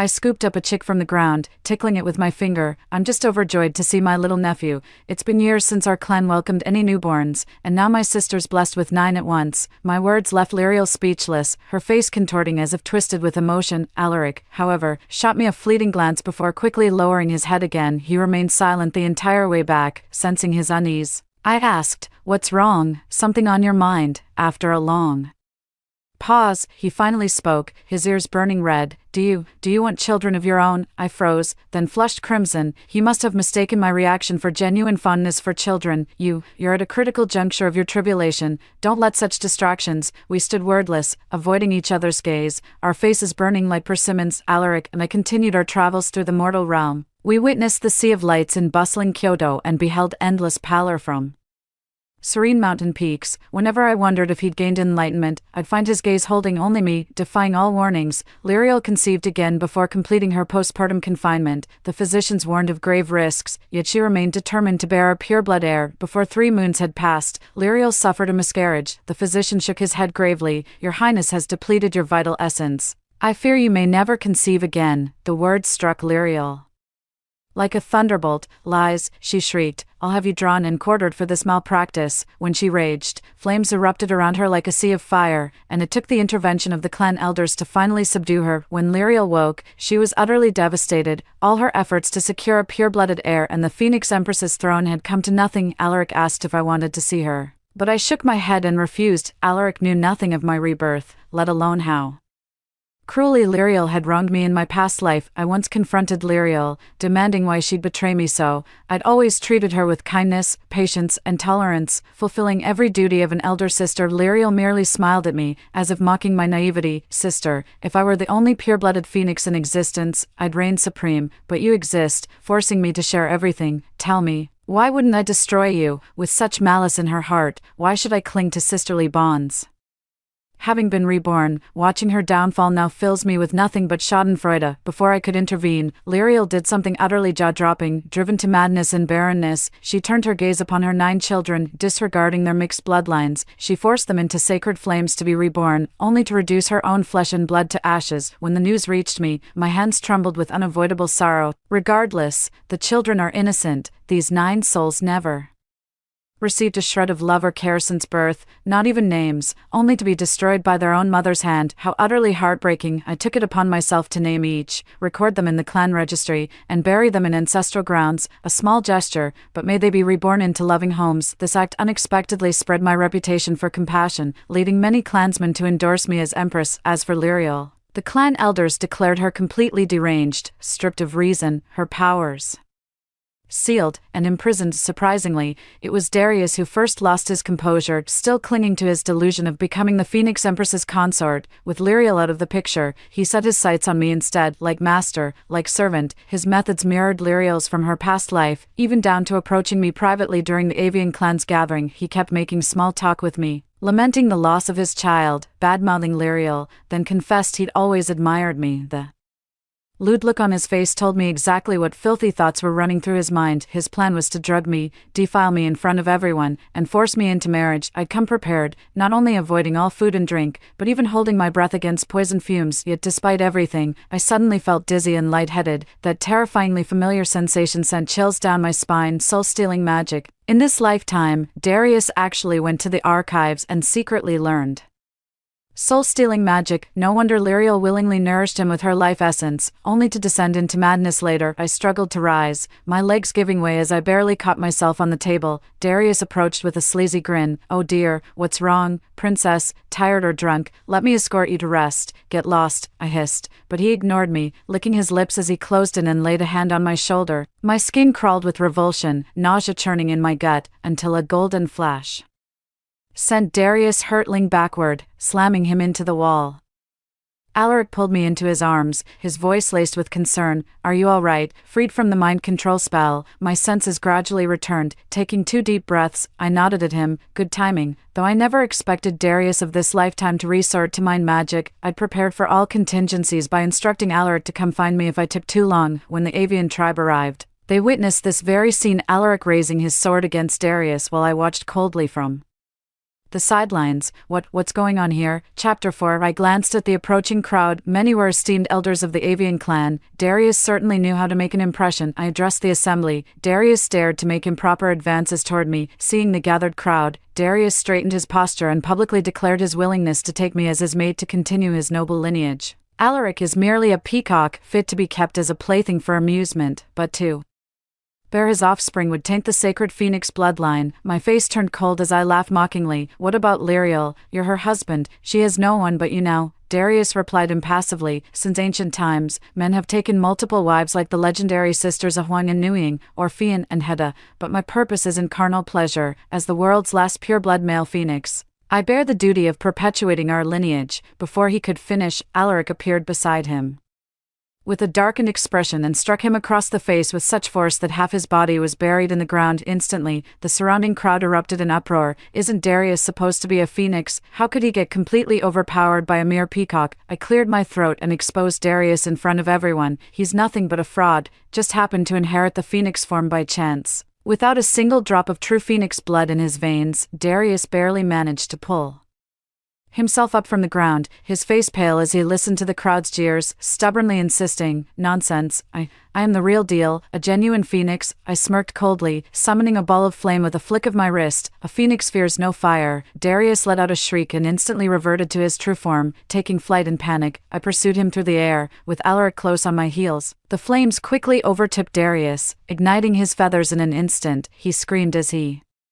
plummeted from the sky, the inferno devouring every inch of his flesh like it would reduce him to ashes any moment. Darius suddenly cried out, "Phoenixa, we shared a lifetime as husband and wife, you can't kill me." My hand trembled at his words, and all the lingering doubts in my heart suddenly made sense. So he was reborn too, no wonder he'd been clinging to me all this time. So he's been after the phoenix blood from the very beginning. In that split second of distraction, Darius lunged at me with all his might. The blazing light before my eyes mirrored Lyriel's core explosion in our past life when she took us both down. A dazzling golden radiance suddenly filled my vision as Alaric spread his peacock plumage before me. With a piercing cry, he sent Darius flying backward. As the dust settled, Alaric materialized a long sword and advanced with icy determination. Darius scrambled backward in panic, crawling desperately to escape. Cornered with no way out, he suddenly shouted, "You'll never become a phoenix. I've been reborn. In my past life, you were struck dead by heavenly lightning, reduced to ashes without a trace. Phoenix blood can transform a mere bird into a divine being. I know soul-stealing magic. I can teach you. Work with me.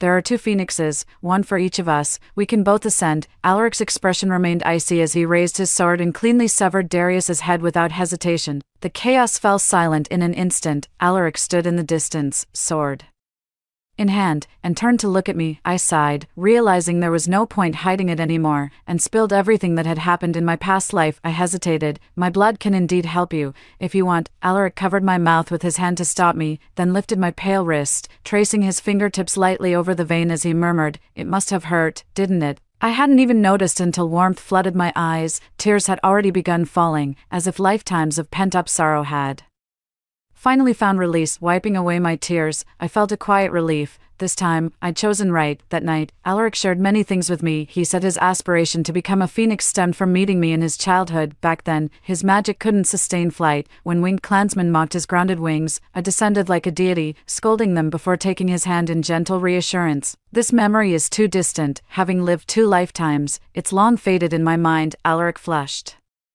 crimson and said, "From that moment, I secretly vowed in my heart to one day become a phoenix, so I could fly wing to wing with you." He kept his head lowered, not daring to meet my gaze. I lifted his chin and pressed a kiss to his lips. After only a moment's shock, he pulled me closer, deepening the kiss. Alaric continues his cultivation while we occasionally travel through the mortal realm. I can sense him constantly suppressing his power. The slightest lapse would immediately summon heavenly tribulation lightning. He values his life dearly. "After all it took to be with you," he says, "I won't risk losing everything to a tribulation. Without absolute certainty, I dare not attempt the breakthrough." I reassured him, "What does it matter if you're a phoenix or a peacock? I chose you. Your lineage means nothing to me." He stubbornly shook his head. "No, I want to become someone worthy of standing by your side." No more words were needed. With a smile, I threw myself into his arms as he affectionately tousled my hair. Our wedding had been postponed repeatedly, but now there was no reason for further delay. With Lyriel alternating between lucidity and madness, we could no longer pin our hopes on her. The elders decreed that my coronation and wedding ceremony would be held together. When the 3rd day of next month arrives and all preparations are complete, I shall ascend as the Phoenix Queen, sovereign ruler of all avian kind. The heavens rejoice with crimson splendor for miles, as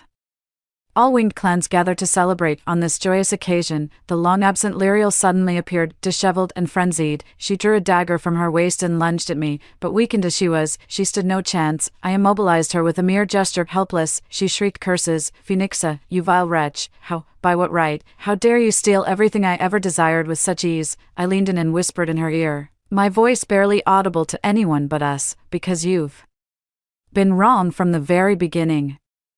Chapter 5. The elders did say that whoever bears a child of pure bloodline shall become the Phoenix Empress, but an empress cannot be just a broodmare. She must be clear-headed and wise, capable of leading not just the Phoenix clan but all avian kind. If you can't grasp this truth, no amount of second chances will help. Lyriel's eyes bulged with fury as she hissed through gritted teeth. You're reborn too. I knew it. All this time you've been laughing at me. Phoenixa, die again. One more time, just one more, and I'll succeed. I am the true Phoenix Empress." As her maniacal laughter echoed, I felt the temperature skyrocketing at an unimaginable rate. My scalp prickled with dread as I screamed to everyone, "Run, she's going to self-destruct." Before the words fully left my mouth, the crowd had already retreated hundreds of feet, yet I stood my ground, weaving hand seals to channel every ounce of my magic into erecting a barrier. As the Empress, I shall shield my people with my Life. Alaric instantly rushed to my side. Though I tried to push him away, he refused to leave, joining me in reinforcing the barrier. I know the weight you carry. I won't stop you. Where you go, I follow, even unto death. I opened my mouth to speak, but the phoenix's self-detonating core erupted, swallowing us in violent flames. In an instant, all sound vanished. Much later, the retreating winged clans gazed at the leveled mountain. As they moved to investigate, the elder barked, "Hold, none shall approach." Trembling, he clutched the young man beside him, his eyes bulging as he stared at the sky. Thunderclouds turned overhead, golden lightning roaring like an enraged dragon. It's the heavenly tribulation. Darkness swallowed the world in an instant. From the ashes emerged twin phoenixes, dancing amidst the celestial punishment, their golden fire feathers scattering like the first light piercing through primordial chaos. The elder thudded to his knees, followed by the entire avian clan prostrating in reverence. All hail the Phoenix Empress's glorious rebirth. Rejoice for Lord Alaric's ascension to phoenixhood. Amidst the chorus of adulation, Alaric and I resumed human forms and embraced. The tribulation clouds dispersed overhead, revealing endless sunshine hereafter. Story 2. The end of the world has come, and I have stockpiled supplies and am lying low. In my previous life, when the apocalypse came, my sister pushed me out of the house with her own hands. I helplessly stretched out my hand, hoping my mother would save me, but my mother just hugged my sister and closed the door without looking back. When I opened my eyes, I suddenly found myself lying on a soft big bed. Seeing the familiar scene, I knew I had returned to before the apocalypse. I quickly opened my phone, which showed the date as June 6th, early summer. This summer was unusually hot, with multiple high-temperature warnings already issued in early June, continuing until the end of August, and there was no rain at all. Even when the zombie outbreak happened, most of the crops were scorched to death, and animals were mostly dehydrated and malnourished. Even many people working outdoors were scorched to death. At first, everyone thought it was just an extreme weather event and didn't take it seriously until the plague appeared among the animals, causing large-scale deaths, and then spreading to pets. Infected pets began to bite their owners. Those bitten would not die but would start to bite people randomly, with extremely strong attack power and rapid transmission. In my previous life, until my death, there was no way to clear out the zombies on a large scale. Reflecting on this, I looked down at the silver bracelet on my left wrist. In my previous life, when bitten by a zombie, I vaguely felt a warmth coming from my left wrist. Could it be that this bracelet has some special effect? Speaking of this bracelet, I bought it from an old lady's stall when I traveled to the Meow village with my sister. At that time, the old lady said that this bracelet was fated to me. I thought it was just the old lady's clever sales tactic. Looking at this bracelet, I suddenly remembered a novel I read before, where the protagonist dripped blood on a bracelet and a space appeared. I quickly got a needle and dripped blood on the bracelet. The blood dripped on the bracelet was quickly absorbed, and sure enough, my head felt dizzy, and my body was transported to another place. What appeared before me was an endless land with crops and trees, and a 4-story villa stood tall, with a warehouse beside it. Is this the space within the bracelet? I hurried downstairs and put the food from the refrigerator into the space. I planned to test whether the villa's interior and warehouse could preserve the food. After putting the things away, I started calculating that there was more than 2 months until the apocalypse, and my savings after working for many years were only about 200,000 yuan. However, I remember that in mid-June before the apocalypse, there was once a big prize. I thought the person was really lucky when I saw the news. For some reason, I specifically remembered the lottery number. I can use it now. I went downstairs and rushed to the lottery ticket store to buy 100 copies of the winning number. Then, I went back home and took paper and pen to start planning the stockpile list. Before leaving home earlier, I put the goldfish in the space, proving that the space can keep living things alive. There's no need to worry about food, as there was already land planted when I entered the space. However, I can also buy some fruit trees and plant them. I work in a foreign company in a big city, and I took out a loan to buy the apartment I live in now in March. However, when the apocalypse comes, the apartment has too many residents and will become a place for zombies to party. It seems I need to solve the housing problem. I first drove to the large wholesale market in the suburbs, where everything you can think of and even things you can't think of are available. Entering the wholesale market, I first went to buy grains, rice, flour, millet, and various coarse grains. When I finished paying, I remembered that I had no place to temporarily store these items, so I quickly contacted a familiar agent and rented a warehouse to store them. Then I went to buy various vegetables and fruits, and also bought various seasonings, hot pot base, sauerkraut fish, seasoning, etc. Finally, I arrived at the place selling seeds and fruit trees, purchasing various grain seeds and saplings of the fruits I usually love to eat. I had the owners from each place deliver them to the warehouse, and I continued to my next stop for stockpiling. I then drove to a large supermarket. Sure enough, the flow of people in the supermarket was different from that of the wholesale market. Coming back from the apocalypse, seeing such a bustling scene again made me feel a bit overwhelmed and nostalgic. Next, I continued my stockpiling journey. However, I had just spent a lot of money at the wholesale market, and now the money I had left didn't allow me to buy in bulk. I first went to my favorite dessert shop and cleared out all the desserts, then went to my favorite restaurant to take away the things I love to eat: pizza, burgers, spicy hot pot, roast duck, spicy noodle soup, Shaw County snacks, Japanese cuisine, Korean cuisine, Thai cuisine, and a lot of my favorite northeastern dishes, all packed and sent home. If someone asks, just say I'm having a party at home, regardless of whether others believe it or not. Next, I bought quite a bit of food and drinks one after another. Finally, the day of the lottery arrived, and unsurprisingly, I won even more than the person who won in my previous life, a total of 2 billion, and after various taxes, I received over 900 million. It is worth mentioning that the growth rate of plants in the space is 3 times that of the outside, meaning that what normally takes 3 months to mature can be done in 1 month in the space. It seems that in this life, I won't have to struggle for food anymore. The money is in my hands. The issue of the house should also be put on the agenda. In my previous life, during the initial stage of the apocalypse, I did everything I could to buy a batch of supplies and return to my hometown, choosing to be with my family. But my younger sister took the opportunity when our parents weren't looking and pushed me out of the house. I clung desperately to the door, but my sister kept insulting me with cruel words, saying that I stole her parents and took half of her mother's love, and asking why I didn't die outside and why I came back. After hearing that, I was shocked and let go of the door. Before I could grab it again, my sister pushed me out forcefully. In the instant the door closed, I saw my mother. She heard my cry for help and my sister's insults, but she remained indifferent. I remembered that my sister had always been spoiled by our parents. Whenever I told my parents that my sister was wrong and that they shouldn't indulge her, I would always get a strict scolding and my sister's cold look. Everything was always supposed to be given to my sister. There was always a phrase: the older sister should always be patient with the younger sister to suppress me. My efforts were always taken for granted. In the second life, I actually don't hate them. After all, I never saw any hope in my parents or my sister, so there was no disappointment. Too, my thoughts gradually came back. I picked up my phone and called the agent who helped me rent the warehouse last time, and told her that I wanted to sell my current apartment, and also asked her to look up if there were any houses for sale in the Qingshan Villa in the suburbs. The Qingshan Villa is built on the mountain, with only dozens of houses. Each house is far apart from the others,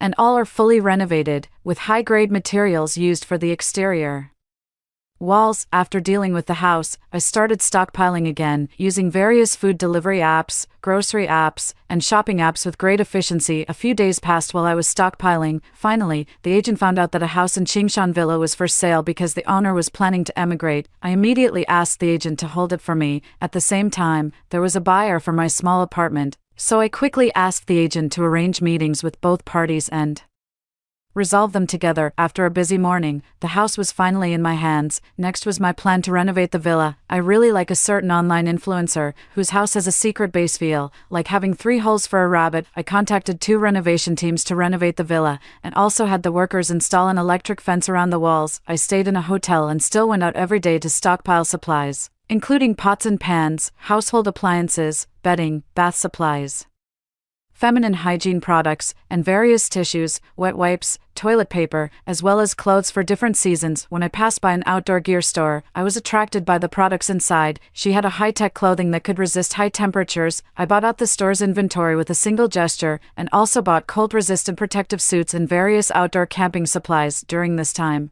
I also went to a breeding farm and bought pigs, cows, sheep, chickens, ducks, and geese, which I kept in my space. I also went to a slaughterhouse and bought a lot of pre-slaughtered meat. After all, I still need to eat meat before they grow up. As time passed, it came to July, and the progress of the house had already reached halfway. I planned to go to a coastal city to stock up on seafood in my space. I took a plane to the coastal city, first went to the beach for a trip, and then started stockpiling supplies in various places. I stayed in the coastal area for a week and then flew to a grassland city to stock up on local cattle and sheep, as well as various dairy products and beef jerky. After returning to my city, I suddenly remembered that in the post-apocalyptic world, water resources would be scarce. I immediately went to the water plant to stock up on bottled water and also bought a batch of cat litter from the cat litter factory. I also bought a vacuum sealer, because in the future, garbage would be hard to dispose of. I could vacuum seal it at home and then throw it into the space. I also ordered various disposable supplies online, for use when there was no water to wash in my city. I went back to my life of supervising the construction during the day and raiding the night market, restaurants, and drink shops at night. Thus, another half-month passed, and the house was finally completed. After the inspection, I paid the construction team, and then started hiring people to install various household appliances. In each of my secret bases, I installed a TV, air conditioner, and refrigerator to ensure that I had electricity in every corner of my villa. I also bought solar generators and diesel generators. I had the workers install the diesel generators in very hidden corners, and covered them with soundproofing cotton. When I bought computers in the mall before, I paid for them to have many offline games, as well as various TV series, novels, and science popularization videos stored in the hard drive. Moreover, monitoring is also essential. Each room in secret base is equipped with surveillance cameras, and there are cameras at various angles outside and beyond the walls. All the doors of the house are secured with bank-grade anti-theft doors, and the windows are also fitted with bank-grade bulletproof glass. Additionally, a film is applied to the outside of the windows to ensure that outsiders cannot see the situation inside. Anti-theft bars have been installed on both the first and second floors. A large water storage system has been placed next to the rooftop pool to collect rainwater.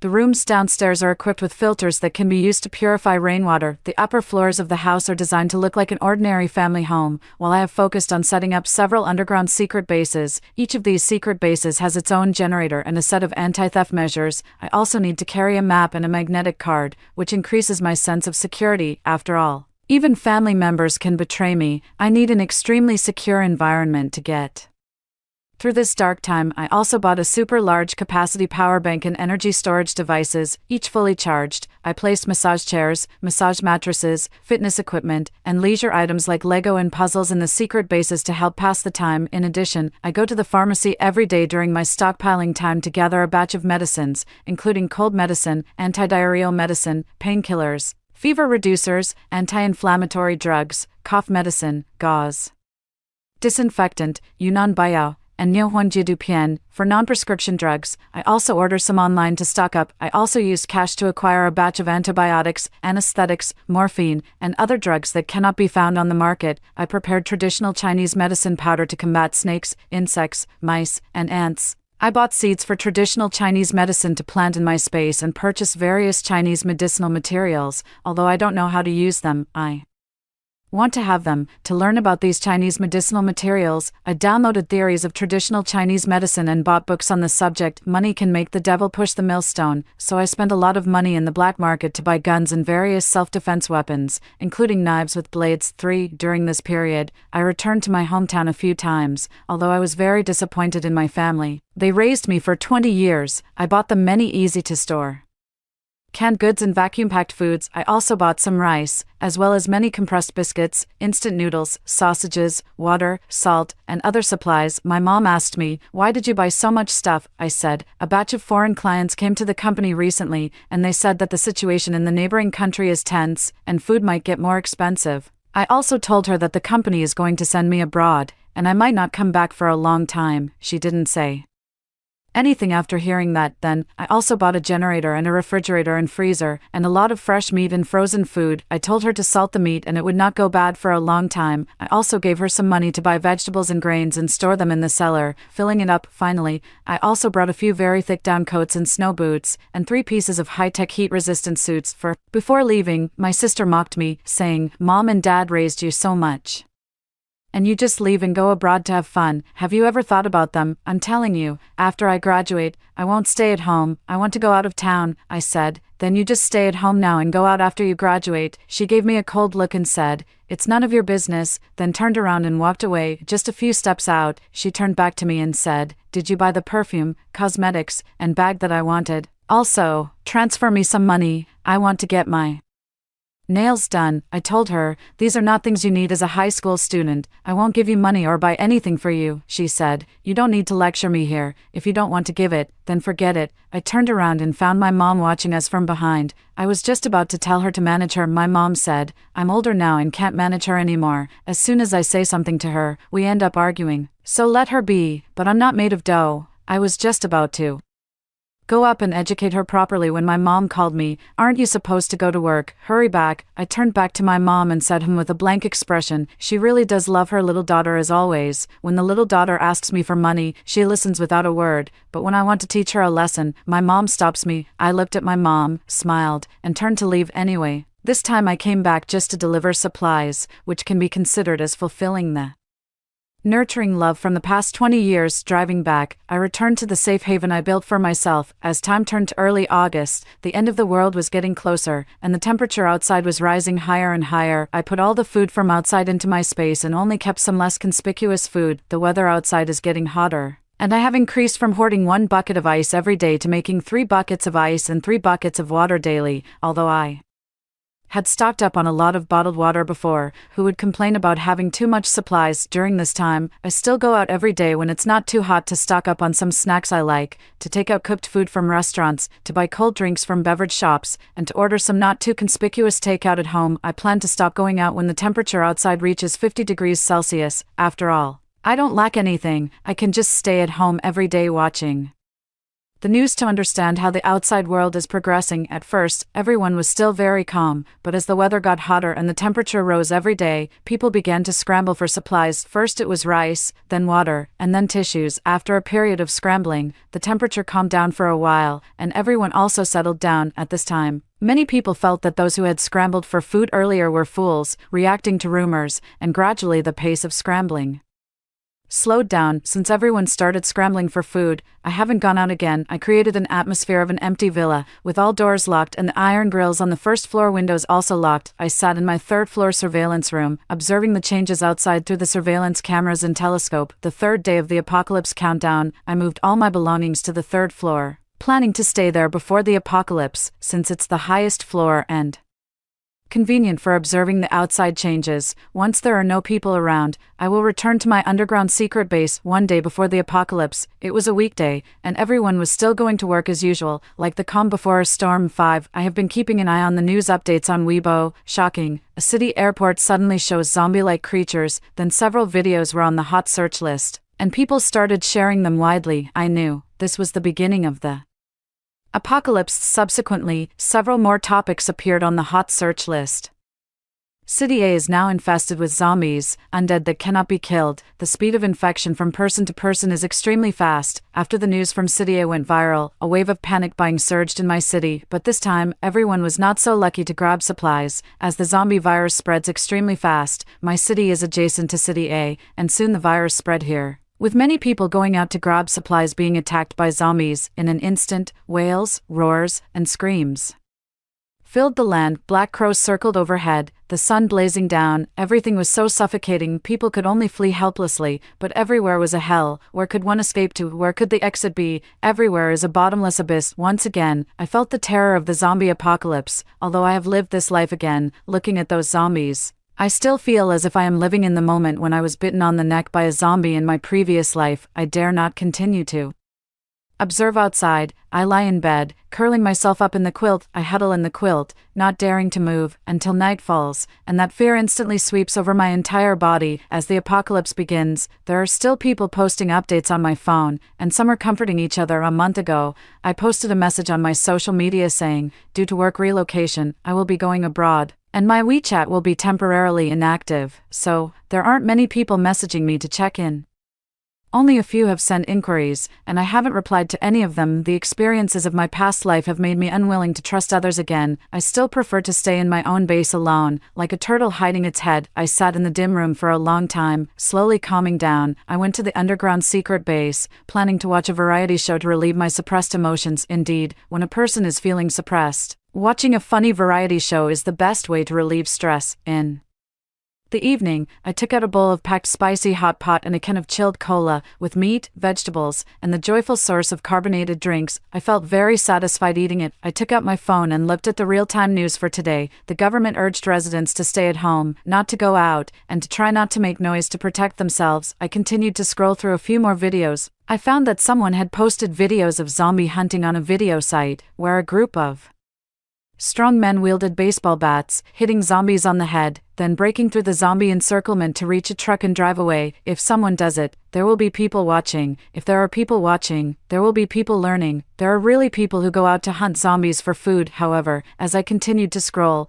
the tone of the videos changed, taking on a different color. In the context of the survival of the fittest, weak women suffered greatly, and of course, there were women who sold their bodies for a bite to eat. For a time, some idle people in society were seen embracing each other, and jealousy among women was rampant. All of this is reshaping my worldview. Days passed little by little, and people with guns began to appear outside. I don't know where these people got their guns from. In the first few days, I could still rely on repeatedly watching videos to understand the developments outside. However, just in the past 2 days, the internet was cut off, and I couldn't watch videos anymore, so I couldn't rely on the internet to understand the outside world. But that's fine. After all, the more I watched these videos, the more distressing they became. In recent days, the evil of humanity under the help videos is magnified infinitely in the disaster. Before there were no zombies, the internet was still clean. Now that the zombie outbreak has happened, there are no police to control it, and the evil of humanity is magnified to the extreme. The videos I've seen in recent days keep shaking my values, as if the civilized society that has lasted thousands of years collapsed in an instant. Maybe the hell is too busy, and the demons have descended to the earth.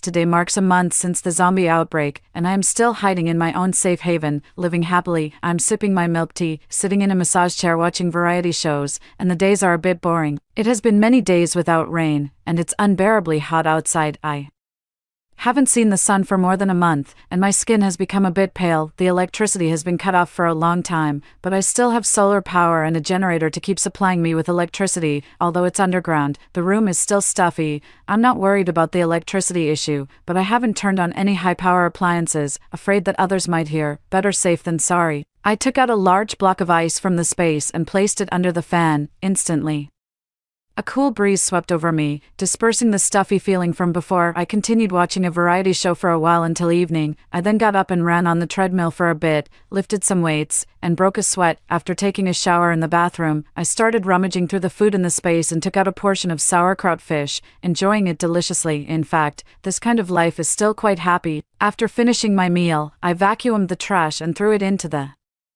space. The space is truly thriving now, with grains, vegetables, fruits, and medicinal herbs growing in the soil. The pond nearby is stocked with seafood, fish, and shrimp, while various animals are free range on the other side. I withdrew my consciousness from the space and walked around the house a few times to check the surroundings. I have to say, the sparsity of people here has its advantages, at least for now. There hasn't been a scene of zombies rampaging, and it's relatively quiet. After walking for a while, I returned to my small room and continued to binge-watch shows in bed. In this zombie-infested time, not having any new shows to follow is really a bit sad, but I've been so busy with work that I haven't watched many TV dramas. It's another form of compensation. I'm still continuing to be lazy day by day. However, the outside world is not as peaceful as here. Now food and daily necessities are the real currency. Some people would sell their bodies for a pack of compressed biscuits, and some would kill for a cigarette. At midnight, a strong wind suddenly blew outside, and the branches were constantly swaying. It seems the high-temperature weather will soon be over, but after extreme heat comes extreme cold, just like entering an ice age. I listen to the wind and sand outside, and recall the exact time of my previous life. After the extreme heat, there was heavy rain. It kept raining, and the rain lasted for a whole month before stopping. Many cities were flooded.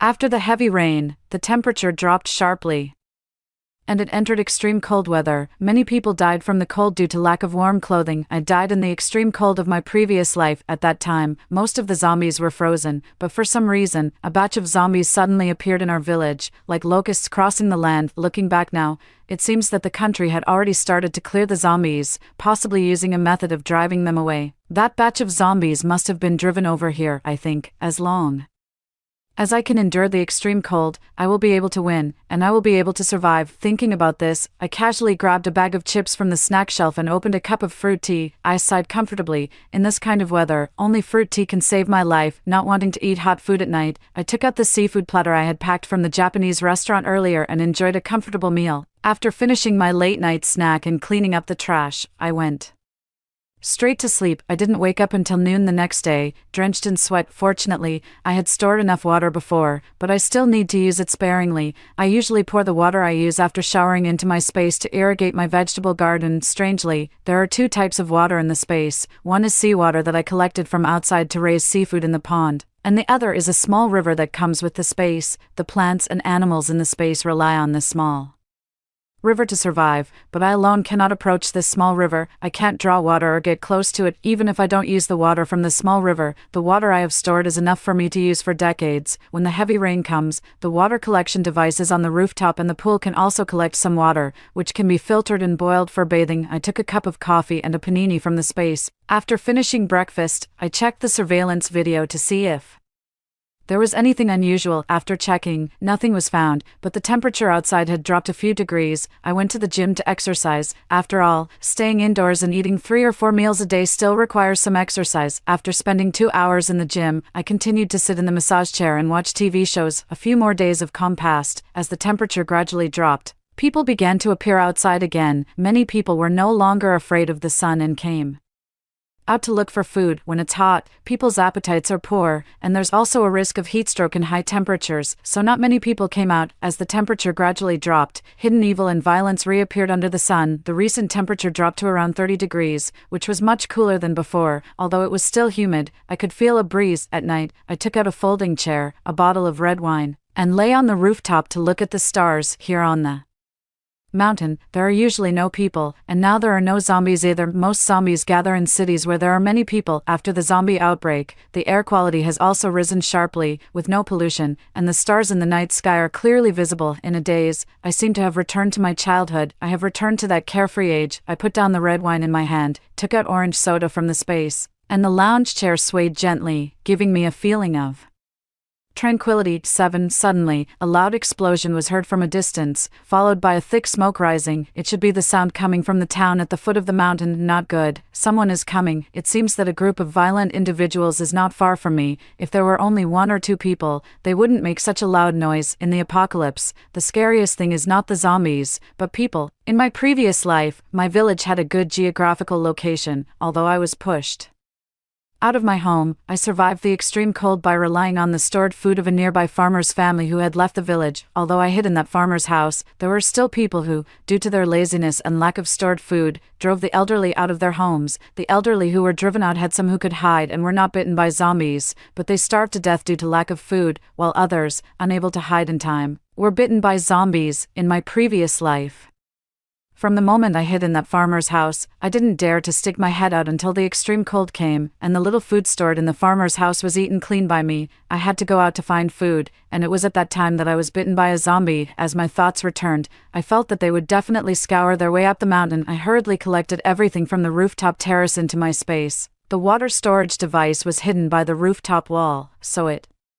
couldn't be seen from below, and I took it away. Entering the rooftop room, I collected everything in the house, including the surveillance videos. Fortunately, I had previously installed a copy of the surveillance videos in the secret base. After checking the door locks and windows to ensure everything was locked, I was glad that the windows had been covered with anti-peeping film. I quickly covered all the useless furniture with white cloth, creating some dust to give the illusion that no one lived there. After everything was set, I checked again and stored everything useful in my space. I turned around and returned to the underground, sealing the passage leading down and covering it up. I finally breathed a sigh of relief. It was already late at night, and I forced myself to sleep. Only by getting a good rest could I fight the hard battle ahead. When I woke up, I hurried to the monitor. Sure enough, a group of people drove up the mountain. 2 modified jeeps sped up the mountain, and as I stared at the monitor, my heart raced as if it would jump out. But then I thought, I am underground now. They won't be able to find me. The roar of the cars grew louder as they approached, and finally, they turned off the engine nearby. I saw several people get out of the car through the surveillance. There were 9 of them, 6 men and 3 women. They looked at the mansion on the mountain top with interest and began to explore it room by room. Although all the villas on this mountain were Well decorated, my villa was obviously an upgraded version. After walking around, this group of people still set their sights on my villa. Although I used anti-theft doors and windows, they wouldn't be able to get in for a while. But it wasn't a long-term solution. The surveillance cameras around my house are all pinhole cameras with listening devices. I can clearly hear their conversations outside the wall, a fat man said. This place is decorated so well. There must be something valuable inside. Either rich or noble. Let's pry it open and go in. A red-haired man said, "Boss, this place doesn't look like anyone lives here. What are you babbling about? Hurry up and pry it open." As he spoke, the fat man slapped the red-haired man's head. It was already noon, and this group of people was still working hard under the sun, while I took out a spicy hot pot and started eating. Sigh. When they pry the lock and come in, I wonder what they will think when they see a room full of junk. When I came down from upstairs, I had already put away all the generators and solar panels. The upstairs of the villa is not even as upscale as other well-decorated places. Those people worked hard under the high temperature for several hours and finally pried the door open. A few of them rushed through the big door and into the yard. I thought, this door is said to be bank level. I hope I'm not being scammed. 8. The leading fat man came in and spat on the ground. I want to see what kind of golden nest or silver nest this is, with such a heavy door. Laolu, tell everyone to move the luggage in. I found that they had already come in at the secret base. The one leading the group is that fat guy, who has a scar on his face that looks quite frightening. Following closely behind is the red-haired one, who looks very sleazy, with a mouth full of yellow teeth. Quite disgusting. As soon as they entered, they started looking around. Next to the fat guy is a man who is as thin as a skeleton, holding a toolbox, probably the one who pried open the door.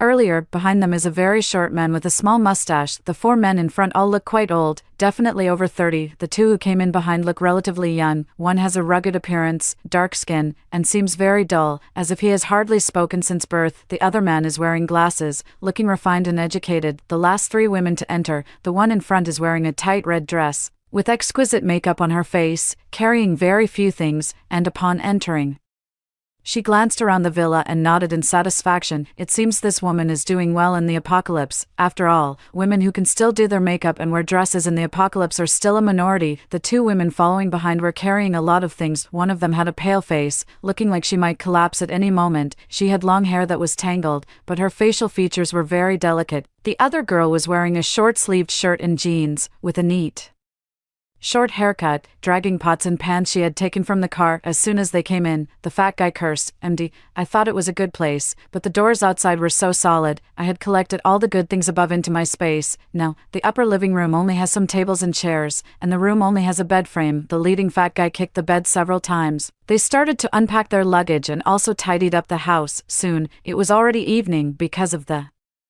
recent arrival of strangers. I planned to eat some of the small tasting supplies I had stored to avoid being detected by the people above. The fact that there are people living upstairs gave me a strange feeling, but at least it added some fun to my life. I observed the lives of the people upstairs as if I were watching a TV drama. I took out a sandwich and a salad, planning to eat dinner while watching. The people upstairs were also getting ready to make dinner at this time. In a pot of water, there was a handful of rice and a piece of something pitch black. I saw that the girl added a handful of wild vegetables, but the pot still had more water than vegetables. The girl with a pale face stirred the pot silently, looking like she had no appetite at all. Another girl with short hair boiled water, added a pack of noodles and instant noodles, and added some greens. This pot wasn't any better than the previous one, still having more water than noodles. After cooking, the pale-faced girl divided the noodles into 6 bowls. She also scooped out 3 bowls of porridge from another pot and placed them aside. After finishing all this, she took her bowl of porridge and squatted in the corner, carefully sipping it. Other people saw it and came over to eat. The man ate noodles, and the woman drank porridge. At that moment, a sense of class suddenly appeared. After a few people finished eating, they sat in place and started chatting. The red-haired guy asked the fat man, "Big brother, where should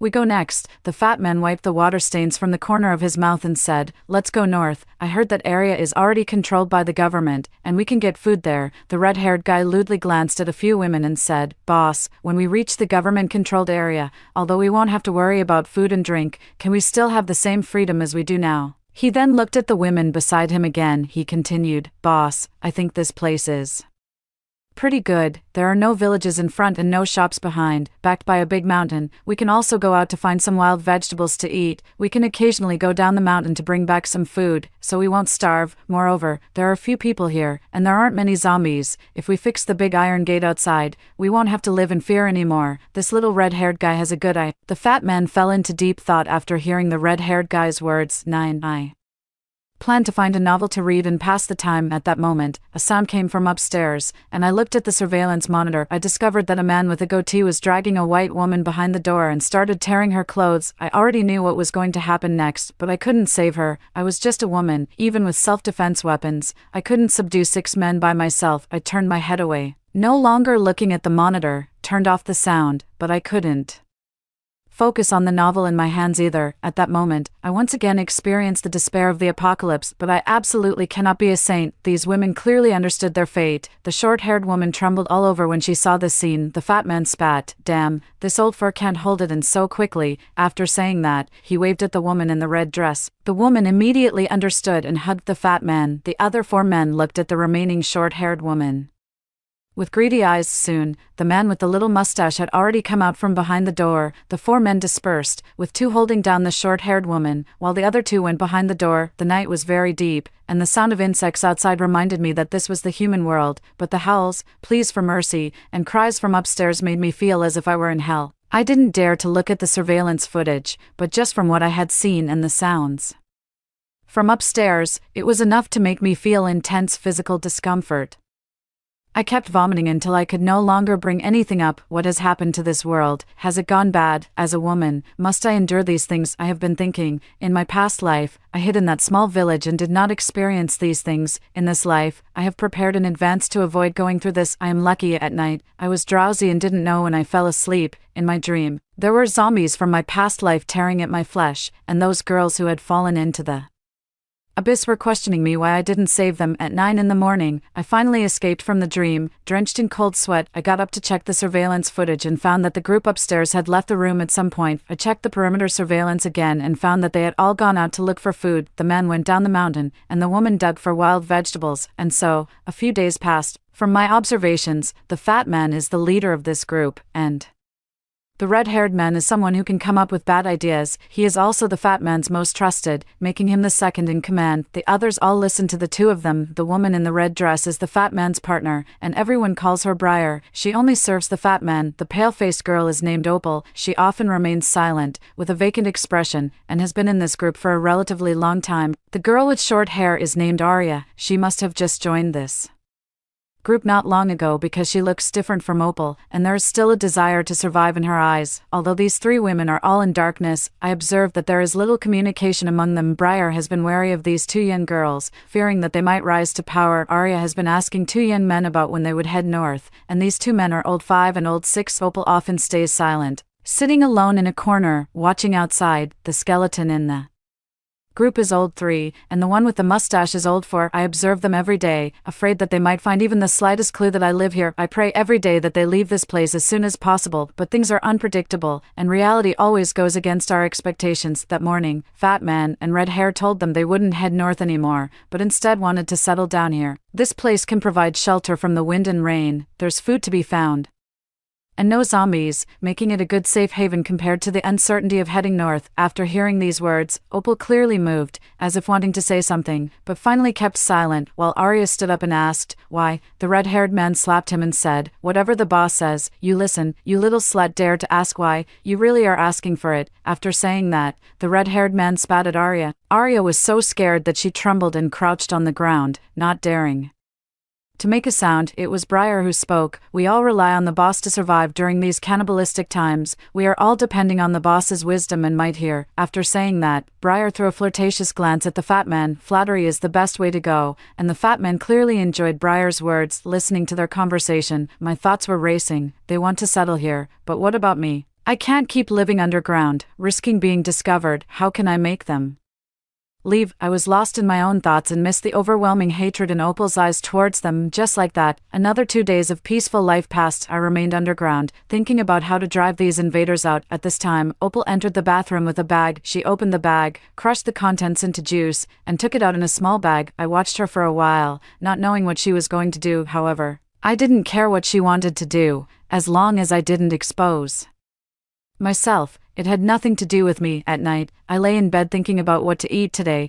It had been many days since I last had something warm. These 2 days I didn't dare to go into the space to eat, afraid that if I left the surveillance, there would be a higher risk of being discovered. I was still thinking about it when the people upstairs started eating a pot of wild vegetable soup with mushrooms in it, which looked like they were picked from the mountain. Opal secretly added some ingredients to it from an unseen place, then grabbed a handful of rice and put it in. After it was cooked, it was normally divided into 6 bowls for the men to eat. The 3 women could only drink vegetable soup, which had very little vegetables in it. Looking at their food, I suddenly lost my appetite and took out the iced tea and shrimp dumplings I had packed from the tea restaurant to get by. The people upstairs eat bran and vegetables, while the people downstairs just have a simple bite to eat. At night, the sound of insects never stops. Since humans stopped producing, many animals have returned to the wilderness. The sound of insects never stops here, and the people upstairs are also still alive. The women's screams of agony and the men's insults are constantly heard. When will this life ever end? Suddenly, the 4th man holding Opal vomited and collapsed on the ground, and the fat man also started convulsing. The other men also showed the same symptoms. Opal picked up a nearby stick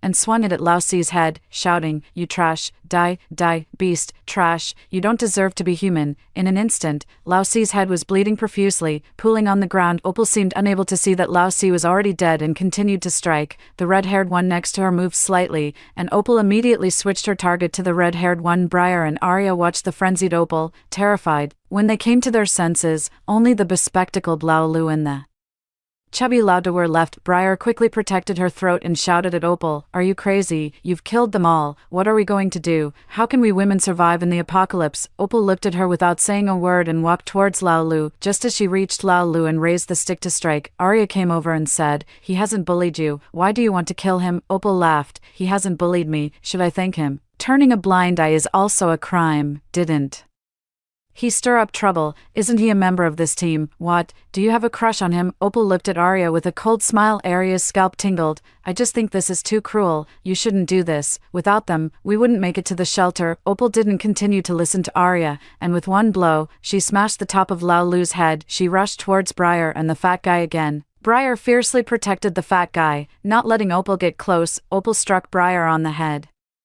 then took a knife from the fat guy and stabbed it at Briar.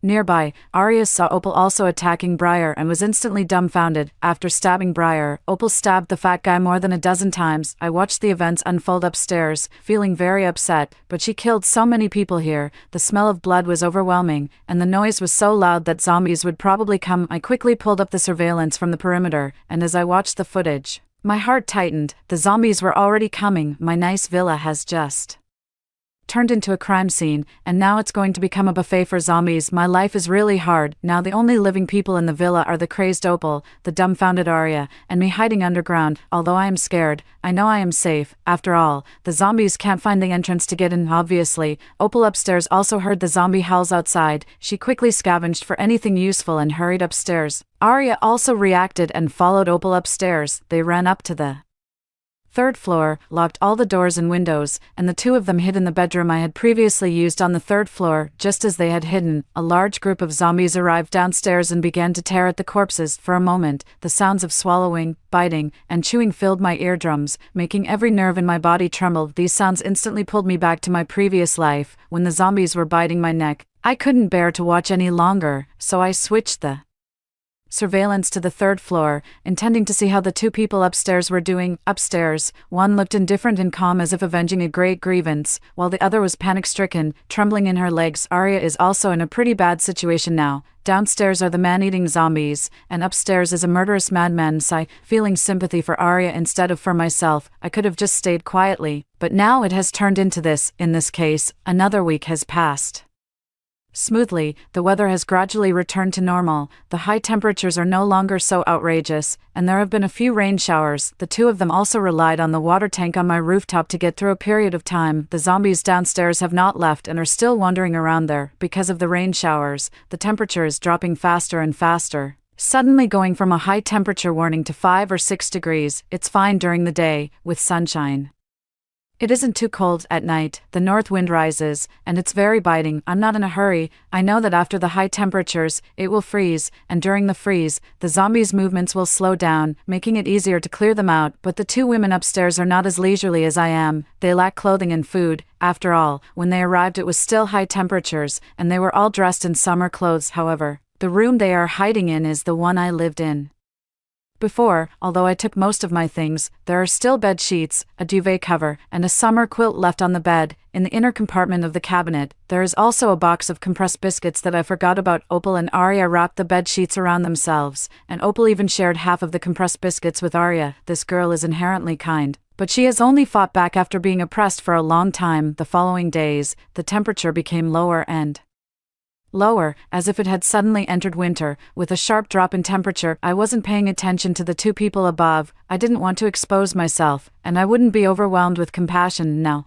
They are on the third floor, and they won't hear me down below. I started my leisurely life of drinking tea, having snacks, watching variety shows, and exercising every day. As the temperature continued to drop, the zombies' movements began to slow down, and their perception of sound and smell also became weaker. It seems that the bright new future of regaining life is about to arrive. If the two people above don't have food, they might have a hard time surviving. 12 days passed one after another, and from the distance, the sounds of gunfire and helicopters came from the town. The rescue has begun, and the army is clearing survivors from the town to the suburbs. One by one, Arya heard a sound, her face showing surprise, while Opal remained expressionless, brushing off her dirt covered coat. After such a long time, it's impossible to bathe frequently. Even wiping down still leaves a strange smell. As time goes by, if rescue does not arrive in time, they will reach their limit. My villa is located on a mountain, in a sparsely populated area, and the military usually starts searching from densely populated towns and villages. However, the road from the town at the foot of the mountain leads straight up,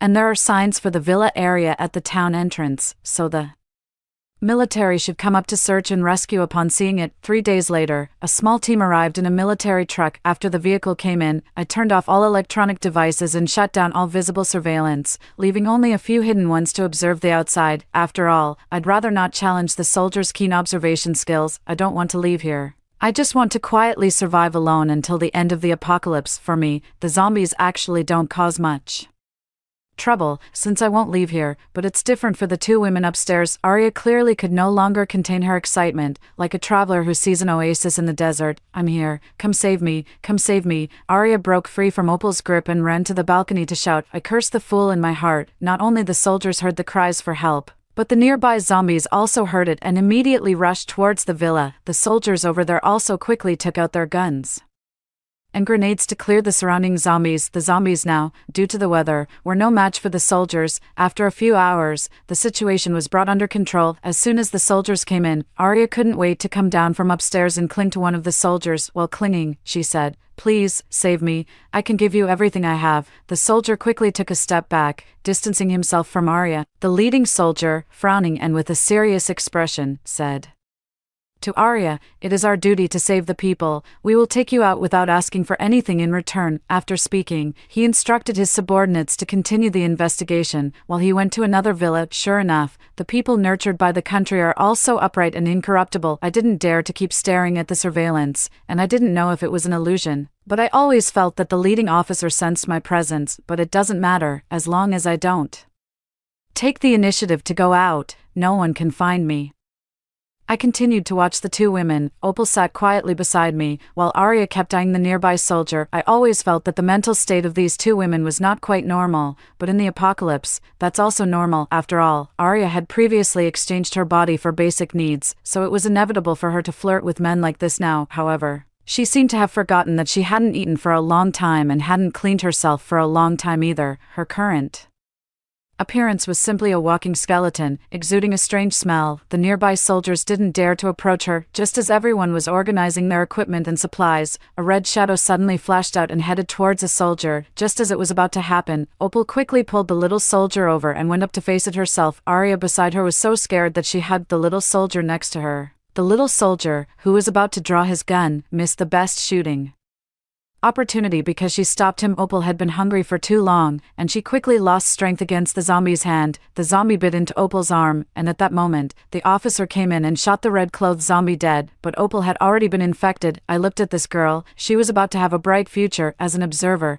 I hope she can have a good ending. Upon closer inspection, I realized that the red-clothed zombie was actually Briar. It turned out she had been stabbed and didn't die at that time. When the zombie came, she got infected and had been in the room all along. Opal was bitten on the arm, and the leading officer told her that if she cut off her arm now, there would be a 50% chance of not getting infected. After hearing this, Opal immediately extended her arm, asking the officer to help her cut it off. This was the first time I saw the light of wanting to live in Opal's eyes after she had been here for so long. The officer chopped off Opal's arm and instructed a soldier to bring the hemostatic medicine, but there wasn't much, just enough to stop the bleeding. Arya seemed to be stimulated by Opal's blood, as if she had returned to the day she witnessed Opal killing someone, and she screamed in terror. It seemed to be a stress response. 13. Night fell. The soldier who was saved by Opal during the day had been taking care of her, but Opal's condition was not good. Her wound was bleeding, inflamed, and accompanied by a fever. In the apocalypse, medicine was already scarce, and the hemostatic medicine they carried with them had been used up by the afternoon. This place was remote and it was night, so they did not take the risk of going back, but seeing Opal like this, everyone was a bit anxious. After all,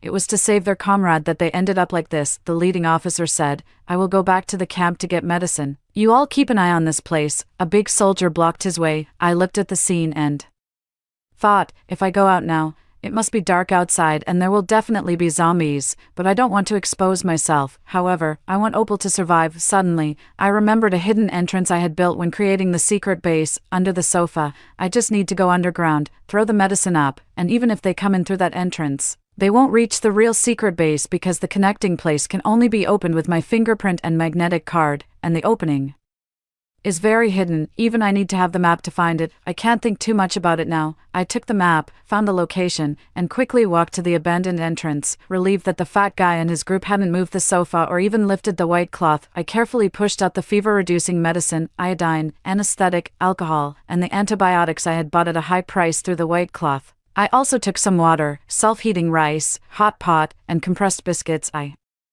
piled everything under the sofa and made some noise to attract the soldiers to come and check. Sensing someone coming, I quickly ran back, afraid of being discovered by them. When I ran back to my secret base, I found that the group had already given Opal the medicine. Looking at Opal, who had received the antibiotics, her complexion gradually improved a bit, and I felt greatly comforted. I heard the soldiers discussing why these things suddenly appeared under the sofa. Do they need to go through the tunnel to check it out? The leading officer said, "It should be the original owner of the villa. She's living well, probably doesn't want to leave with us. Don't disturb her. Take the food and share it. Everyone has some. Tomorrow morning, we will leave for the base." At this moment, Arya looked at the food on the ground and grabbed a box of self-heating rice, intending to eat it raw. The officer next to her noticed and took it away from her. It seems Arya's mind is really not normal. 14. The next day, in the morning, the sunlight filled the earth, and I watched these young soldiers packing their bags to leave. Opal's condition had stabilized. They left, and the golden sunlight gave the young soldiers' silhouettes a golden glow, shining brightly. There are always people who take the burden of life in ordinary circumstances, and there are always people who sacrifice their lives for our peaceful days. They are all worthy of respect, and I still live underground, waiting for the day when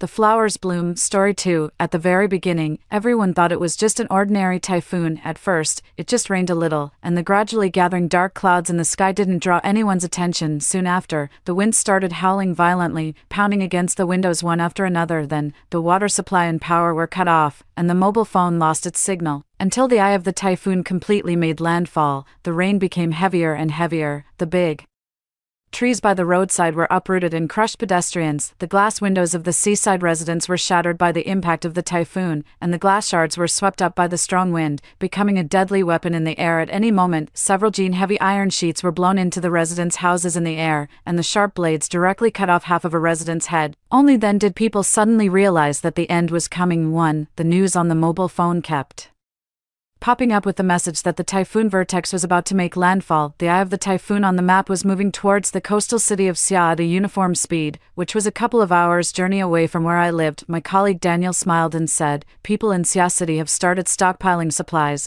The supermarkets have been emptied. Come and take a look. These people are so afraid of death. Haha." He opened the video on his mobile phone, and the supermarket was crowded with people, without exception. Everyone's shopping baskets were filled to the brim. After all, the Category 15 super typhoon 8 years ago had caused heavy losses to Sia City. I put down the documents in my hand and replied indifferently, "You haven't experienced it, so you can naturally laugh about it," Daniel said. "Who doesn't know that you fled from Sia City? Do you have a persecution complex every day? If the typhoon is really that terrifying, aren't you still alive and well now?" I slapped the table hard and stood up, glaring at him coldly. "I'm alive, but some people died." There was a moment of silence in the office. After all, it wasn't their relatives who died in that typhoon. Someone chimed in to defuse the situation. "This typhoon vortex is even stronger than the last one. The rescue team has already been assembled and dispatched to Sia City. It will definitely be okay. We are close to Sia City. Should we also stockpile some supplies?" Daniel said, "It's not in the center. At most, the wind will be a bit stronger. Is it really necessary to make such a fuss?" He gave me a disdainful look and continued to mock those residents who were stockpiling supplies on his own. A few people were still chatting about it. I had already opened the mobile phone food delivery service and ordered a large number of things to be delivered to my home: frozen dumplings, steamed stuffed buns, tainyuan, sweet glutinous rice balls, and some fried ready-to-eat foods. Anyway, the refrigerator was big enough. I also bought several boxes of instant noodles, canned food, and sweetened lotus seed paste porridge. Remembering that Sia City had been without water and power for half a month before, I still felt lingering fear. This time, I wanted to make foolproof preparations. I admitted that I indeed had a stress reaction to typhoons 8 years ago. I personally experienced that Category 15 typhoon which landed without any warning. At first, it just rained a little, and the gradually gathering dark clouds in the sky didn't draw anyone's attention. In the afternoon, the wind started howling violently, pounding against the windows one after another. The water in the sea gradually rose onto the shore, and the waves crashed into the residents' houses. Then, the water supply and power were cut off, and the mobile phone lost its signal. At that time, everything wasn't that tense yet, until the eye of the typhoon completely made landfall. The rain became heavier and heavier. The big trees by the roadside were uprooted and crushed pedestrians. The glass windows of the seaside residents were shattered by the impact of the typhoon, and the glass shards were swept up by the strong wind, becoming a deadly weapon in the air at any moment. Several heavy iron sheets were blown into the residents' houses in the air, and the sharp blades directly cut off half of a resident's head. The warm blood sprayed onto my face,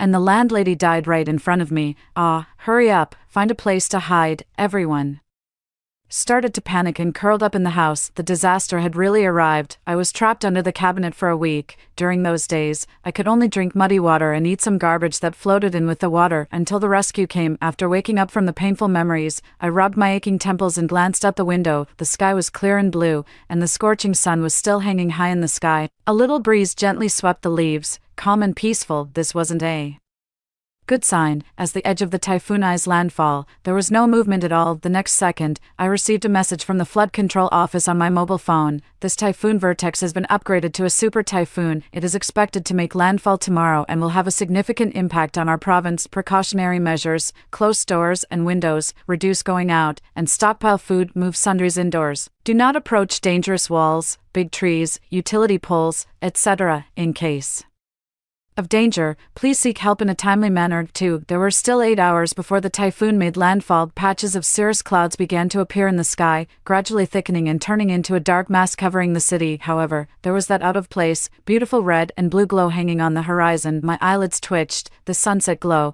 was the same as the one I saw 8 years ago. "It's going to rain." My neighbor Lena bumped my shoulder. "Dylan, do you have an umbrella with you?" I was very nervous and shook my head, glancing at my mobile phone. "My boyfriend will pick me up later. He can give you a ride on the way. How about it?" "No, thank you." It was almost time to get off work. I remembered that there were still the most important things I hadn't bought: drinking water, power banks. Before leaving, I reminded Lena to buy more supplies when she went back. In short, it was better to be prepared. I wholesale purchased 7 or 8 boxes of drinking water. With the water I already had at home, it should be enough. Fortunately, I was usually a homebody and often bought a large number of things to keep at home. The neighbors just teased me. "You've bought so many things again. Can you fit them all at home?" What are girls like nowadays? They don't know how to take care of a home at all. There were still 4 hours before the typhoon made landfall. The news on the TV was still being broadcast. Flocks of seabirds flying away were making restless cries, and Occasionally they perched on the trees, looking towards the sea. A beautiful female host stood by the seaside, wearing a raincoat and reporting, "The typhoon has accelerated and made a right-angle turn, adjusting its direction. Now it is approaching the coastal city.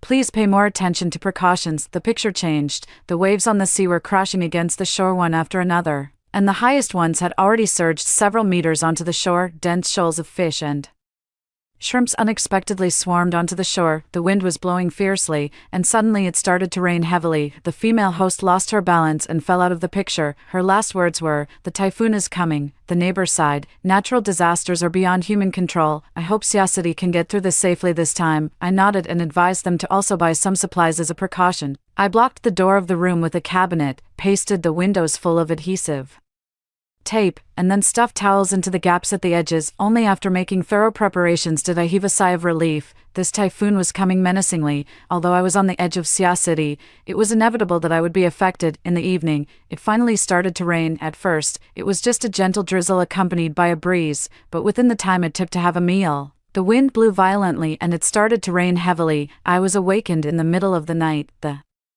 strong wind, mixed with rain, was pounding against the windows one after another.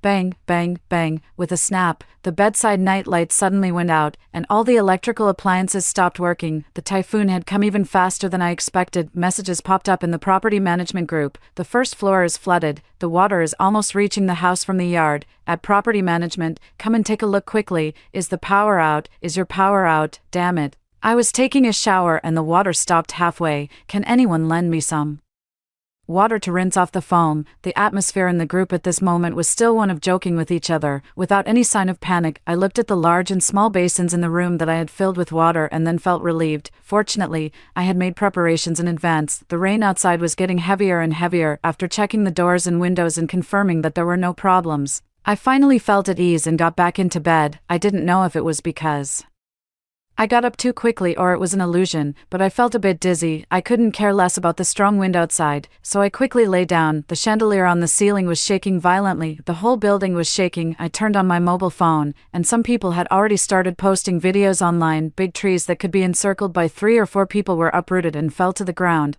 and the road surface began to accumulate water. The electric bicycles parked by the roadside fell in a row, emitting ear-piercing alarms. There was movement in the property management of the community again. The water pipe in the underground parking lot downstairs burst. "Whose car is over there? Hurry up and go check it out. Our house is starting to leak. There is water seeping through the window cracks, and the wooden floor is ruined. Damn it. How can we buy groceries in this weather? There are only 2 carrots left at home. How can we eat without water and electricity?" A message popped up on the mobile phone screen. The typhoon made 3 right-angle turns and finally its direction was towards City B for landfall. I was located in City B, and as expected, I couldn't escape. At the same time, everyone should have received the message. Affected by the heavy rainfall, the risk of mountain torrents is at an orange alert level. People in the above-mentioned areas should pay attention to listening to local warning information and take precautions. Affected by the strong typhoon, the wind force along the coast is level 14, and on land, it is level 13.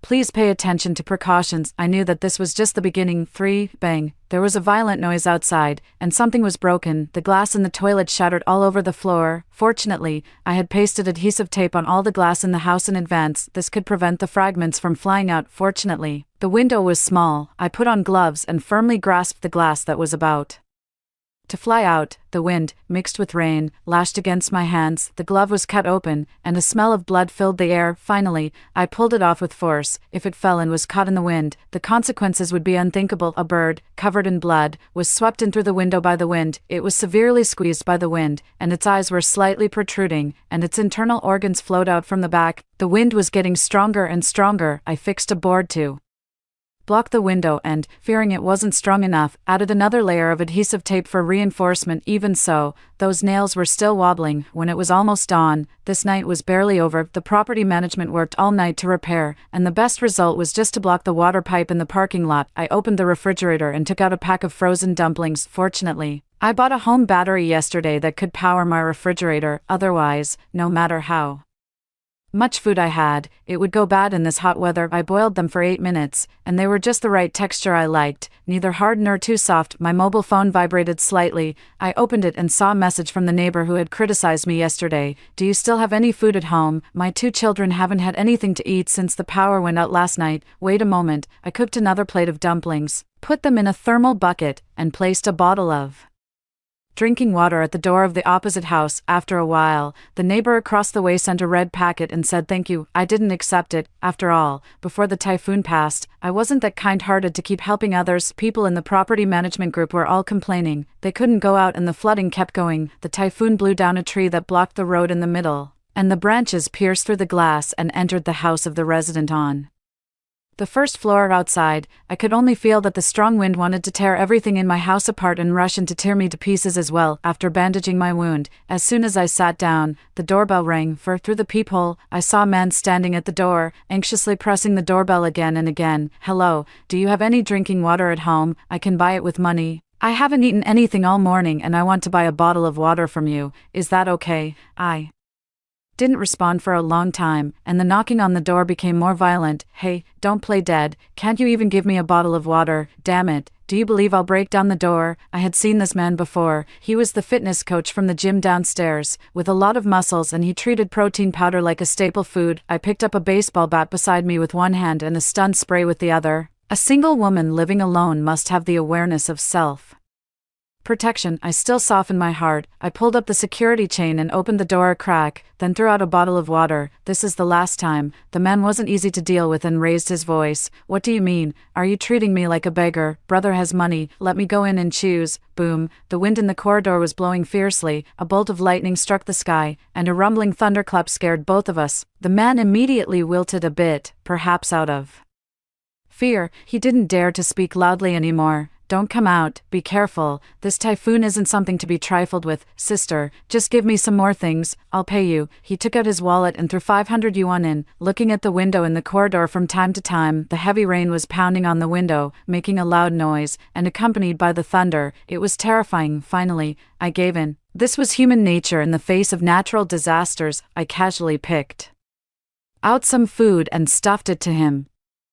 Before he left, I also gave him a candle as a bonus. I didn't want to see anyone die again. From what he said, I learned that it was the neighbor next door who had been praising me for being beautiful and kind everywhere, which exposed that I had food and water at home. This was only the first day of the typhoon. In the afternoon, the rain gradually subsided, but the water accumulation on the road became deeper and deeper. The power supply was restored briefly. This was because the municipal government had activated the backup power source. The residents rushed out to buy supplies regardless of everything, but all of this was just the calm before the storm. The eye of the typhoon was coming. The warning message was pushed. The super typhoon I was about to arrive, with wind force ranging from level 17 to 20. From now until the typhoon warning ends, everyone should fasten their doors and windows, stay indoors, and keep vehicles off the road to avoid casualties, those who hadn't come back yet were trapped outside. The things on the street were washed around by the rain mixed with seawater. Then a bigger storm hit, and the small houses standing by the roadside collapsed instantly. Garbage was flying all over the sky outside, knocking against the walls and windows under the drive of the strong wind. At the unfinished construction site, iron sheets were flying over the village,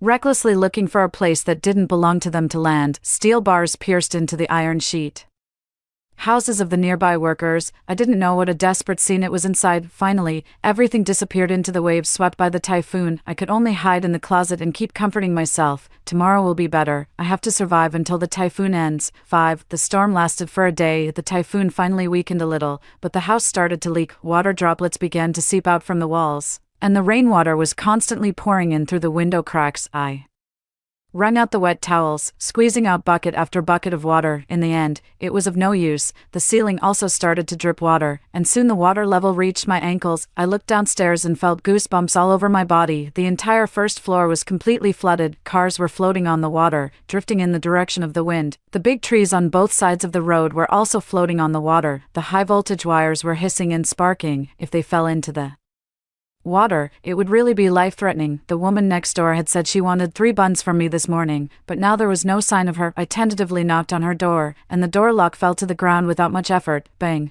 The door was blown open by the wind, and I instinctively peeked inside. Sister, the hot buns in my hand almost dropped to the ground. The house was in a mess. The French windows were shattered to pieces, and the sofa, TV, coffee table, and other furniture were teetering on the edge. There was no one in the living room. My eyelids twitched violently. I called out tentatively again, "Is anyone there?" There were faint sobs coming from the bathroom. I quickened my steps and knocked on the door. "Is anyone in there? It's okay now. The storm has subsided a bit." As soon as the door opened, a mother and her 2 daughters were huddled in the corner. The water had risen above their knees, and they were soaked through. Fortunately, they weren't injured. As soon as they saw me, they couldn't help but burst into tears. The woman next door told me how terrifying last night had been. "Sister, last night, something was picked up by the typhoon and smashed our French windows to pieces in an instant. Pieces of glass were flying all over the room. I was so scared that I was afraid the children would get hurt, so I could only take them into the bathroom to hide." The woman next door realized the danger and quickly called the emergency number.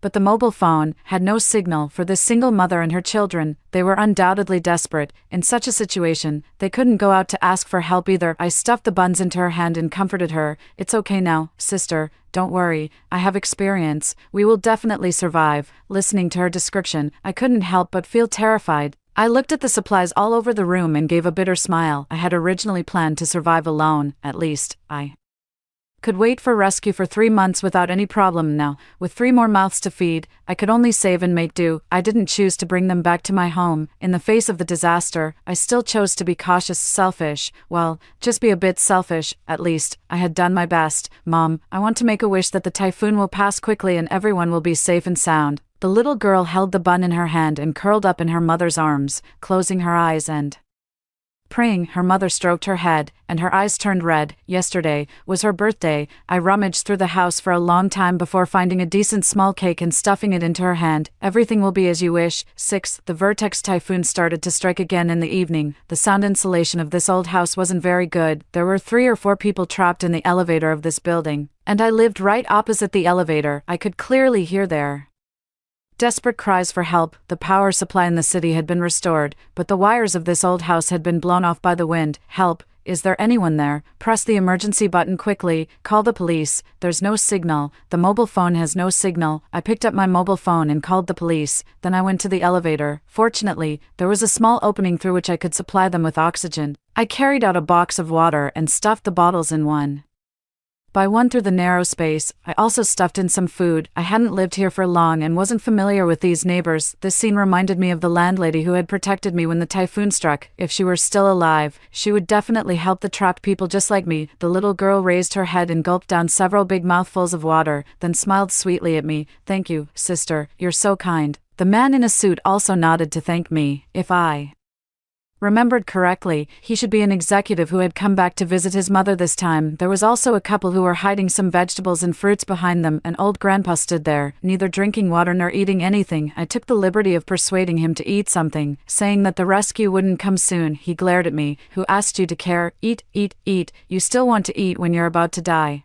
I didn't say anything and still sat at the elevator entrance waiting for the rescue. The wind kept blowing, and the whole building was shaking. The old elevator was also creaking. The quiet waiting made people even more anxious and scared. I dialed the rescue number again. The reply from the other end was that there was water accumulation on the road, and the rescue team was on the way. There were big trees blocking the road, and we needed to wait for a while. As time passed by, the wind was getting stronger and stronger. City B had already entered the eye of the typhoon. I forced myself to stay calm and squatted in front of the elevator, trying my best to ignore the ferocious typhoon blowing up from the corridor. The little girl curled up in the corner, secretly wiping her tears and asking the old grandpa beside her, "Grandpa, I'm scared. I want to go home." The old grandpa scolded, "All you know is crying. Your parents don't want you, so you come to trouble me, right?" He shakily held his walking stick and stood in front of the girl, stuffing the water and food I had just given him into the little girl's hand. "Why hasn't it come yet? This elevator is shaking terribly. Just now,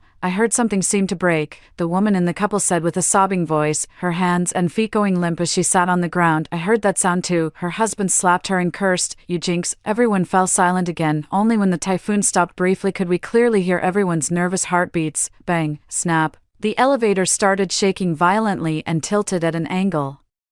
They all lost their balance and fell into the corner. Help, I'm so scared, I want to get out. Bang, came another sound. I turned my head and saw a huge stone pressing down on the top of the elevator from above. I endured the fear and kept backing away, curling up against the door. I felt the wind was like a ghost searching for everything it could carry away in the corridor. Hello, have you arrived? They're almost out of time. Save them, save. With a loud bang, the sound echoed throughout the whole building, and the elevator fell. No, my mind went blank, and I couldn't hear what was said on the other end of the phone anymore. I couldn't control my body from shaking like a sieve. I crawled to the stairwell. The elevator had been twisted and frozen in a strange way on the ground. The blood seeping out from the ground was quickly washed away by the heavy rain, but it couldn't be washed clean no matter what. When the rescue workers arrived at the scene, the crushed elevator was finally opened. The bodies of several people were stacked together, and I couldn't help crying out loud, just a little bit short. They could all have survived. I couldn't say the rest of the words. The rescue workers all had tired faces full of guilt, and their hands and feet were wrapped with different bandages. My eyes were so sore that tears couldn't be held back. In a trance,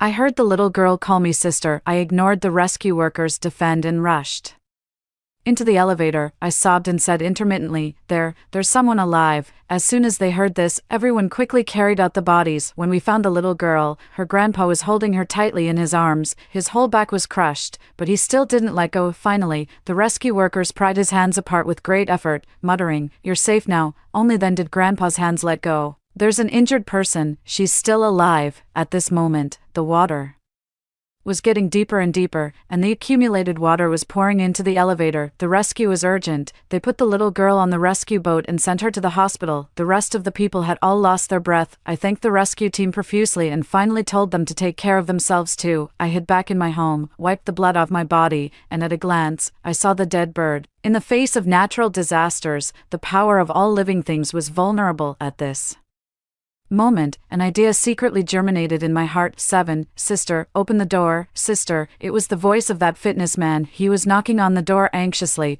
although I didn't plan to pay attention to him. But the door, which had been battered by the typhoon, I was even afraid it wouldn't hold up. "What do you want?" He took out his wallet again and stuffed 1,000 yuan to me. "Please give me some more things to get through this emergency. I was wrong about my attitude last time. I'm sorry, I thought it would be over soon at that time and didn't expect it to be so serious." I was about to close the door when he suddenly knelt down on the ground. "Please help me. I have 4 elderly people and a pregnant woman at home. Those supplies aren't enough. Let go of your hand. I'll go in and get them." In the face of the disaster, it was just some food. It was better than watching them die. Fortunately, I had bought enough supplies, enough for 3 months. If we saved a bit, we could always make it through until the disaster was over. Moreover, it was already the 3rd day. If the storm after the typhoon didn't come, it would be considered over. What was really difficult to endure was the days after the disaster, when there was no water, no electricity, and no food to cook. The sirens of the ambulances and police cars downstairs were ringing one by one. They drove through the water accumulation on the road and sped by. The direction they were going was a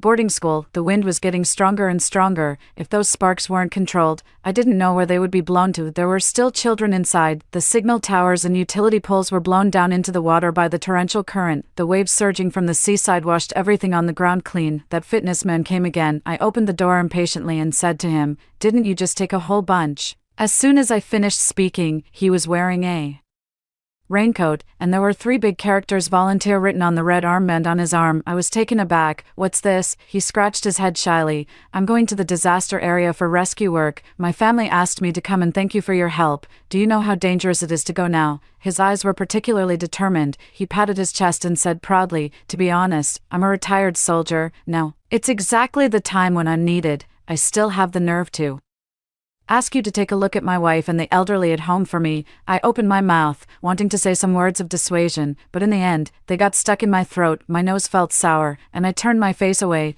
"Then, take care of yourself." His back was extremely powerful in the corridor, standing firm and tall in the hurricane. Some people choose to become heroes, while others choose to protect themselves. The signal on my mobile phone was restored, and the latest news was pushed. The cause of the fire in the boarding school was that the thunderstorm caused the high-voltage wires to catch fire. and the rapid current knocked down the utility poles, which pressed on the big trees in the school, and the area closest to where the fire was the most intense was the children's dormitory. Even the rain couldn't put out the fire, and it just kept spreading throughout the whole campus. My heart was clenched tightly, and I couldn't help feeling sad. I couldn't just sit back and do nothing, even in the face of natural disasters. I had to strive for the right to survive. 8. The typhoon finally passed. The whole urban area was in a mess. There was finally some movement in the property management group. We've finally made it through. This is my terrace. In the video, the water level had already risen above the window. The corner where the water was constantly seeping showed that the window's bearing capacity was precarious. The resident on the 5th floor said, "I've eaten all the food at home in 3 days. If this goes on, I'm afraid I'll starve to death at home." The resident on the 1st floor said, "The steel plate upstairs smashed the glass, and now water is constantly pouring in. If no one comes, we'll be drowned." The property management said, "Dear residents, the water and electricity supply won't be restored so quickly. The community is already rushing to repair. Please be patient." Anyway, it was finally over. I brought some freshly cooked supplies to the neighbor next door. Then, following the fitness man's instructions, I found the door plate. His home was on the 6th floor. As soon as I entered, the atmosphere was a bit heavy. The woman with a big belly forced a smile when she saw me coming. "Sister, coming quickly, thanks to you, we made it through. My husband is a bit rough-spoken, but he's a good man. Please don't be angry with him." I sat on the chair and wiped the sweat off my face nervously. "We should help each other. It's the right thing to do." I tried my best to ignore the faint tears in her eyes. After a while, she still couldn't help crying. After asking carefully, I found out the place where the fitness man went for rescue work was exactly the boarding school that was on fire. Fortunately, the students had been transferred to the student dormitory by the teacher before the typhoon arrived, and there were no casualties. But for the rescue team that went for the rescue, the high-voltage wires fell into the water, and several Yen rescue workers didn't rescue in time. They were electrocuted to death in the water. The rescue work still hadn't stopped. Fortunately, the fire was finally put out in the end, and all the students were rescued successfully except for some minor injuries. But everyone's mood wasn't relaxed at all, because dangerous situations like this existed all the time in various rescue areas. Life was short, but it still had meaning. I opened my mobile phone and privately messaged the resident on the 5th floor, "I have some food at home. I can share it with you." There weren't many residents in this building, and I didn't expect to be able to hold out until after the disaster was over. This building was old. I had rented it before because it was close to my workplace and was cheap. The wall was constantly leaking water and couldn't withstand any impact. If this went on, no matter how much food I stockpiled, it would be useless. At least, it was enough to wait for the rescue to come. The resident on the 5th floor replied, "Received." After a while, he sent me a photo. The corridor was blocked tightly by potted plants and stones that had been blown there from nowhere. It meant that I might not be able to get out. I rushed into the corridor and saw that indeed, somehow, there was a big hole in the wall. The door to the rooftop had also been blown open. The rooftop had originally been a place where some residents grew flowers and vegetables. Now it was blocked solidly. I could only ask the resident on the 5th floor to go back first. If this was slightly loosened and fell down, it could also kill people. I couldn't do all these things by myself. 9. I forwarded a volunteer recruitment message in the property management group. Waiting for rescue was one way, and stockpiling supplies and staying indoors was another way. But at this time, with the floors that could collapse at any moment, the high-risk wires, and all the hidden dangers right beside me, I couldn't just sit back and wait for death. I didn't want to die even more. At this time, I could only choose to save myself. I found a pack of luosafen, stinky rice noodles. I added the duck claws, fried eggs, and braised pig's trotters that I usually hated to part with. I ate the big bowl of food clean, with a bottle of cola. I finally felt satisfied. No one responded in an hour. 2 hours passed. There was still no movement after 3 hours, or maybe they just ignored it. I put on a raincoat and rain boots, and also added a helmet inside the raincoat to prevent stones from falling from the sky. I picked up a shovel and walked into the corridor to clear the huge stones and sediment. Several bricks fell into the water from time to time and were washed away by the rapid current. The corridor is blocked. Everyone, come and help. I didn't know who shouted, and all the sand and stones in the corridor trembled slightly. Messages popped up on my mobile phone one by one. From the property management group, the resident on the 5th floor said, "I'll sign up." The resident on the 1st floor said, "I'll sign up too. Can you rescue me out?" The resident on the 6th floor said, "I'll sign up." Rows of people were enthusiastically participating. My eyes welled up with tears, and I sent a message in the group. The first thing was to clear the corridor. The second thing was to rescue the flooded residents on the 1st floor. We divided into 2 groups and worked hard for the whole morning. A large part of the corridor was cleared. The food storage finally came in handy. I divided all the supplies at home into weekly rations. According to the principle of one ration per household, I distributed them to the residents of this building. The woman next door served as the logistics manager to manage these supplies and distribute them every day. Volunteers could get an extra bottle of mineral water every day. The resident on the first floor was also successfully rescued. Fortunately, he was an electrician. The high-voltage wires downstairs in the community were in a precarious state and were about to touch the accumulated water. He skillfully dealt with everything and then followed the volunteers to their homes to take a temporary rest. When the man upstairs came down after finishing the cleaning and saw me, he was taken aback and mumbled, "What are you doing here?" As a woman, it's already good if you don't cause trouble. I straightened my chest and retorted, "During the typhoon in Sia City 8 years ago, I also worked as a volunteer. I have no less experience than you. If you look down on women, will you stand by when you encounter female victims? Open your eyes and take a look. This place is in a mess. Do you still have the mood to care whether I'm a man or a woman?" The man coughed awkwardly a few times and then didn't say anything more. On the first day, everyone was full of enthusiasm while waiting for external rescue. The residents of our building also successfully completed the first step of self-rescue. The supplies were limited, and I could only provide for the residents of this building. The rescue team was working day and night.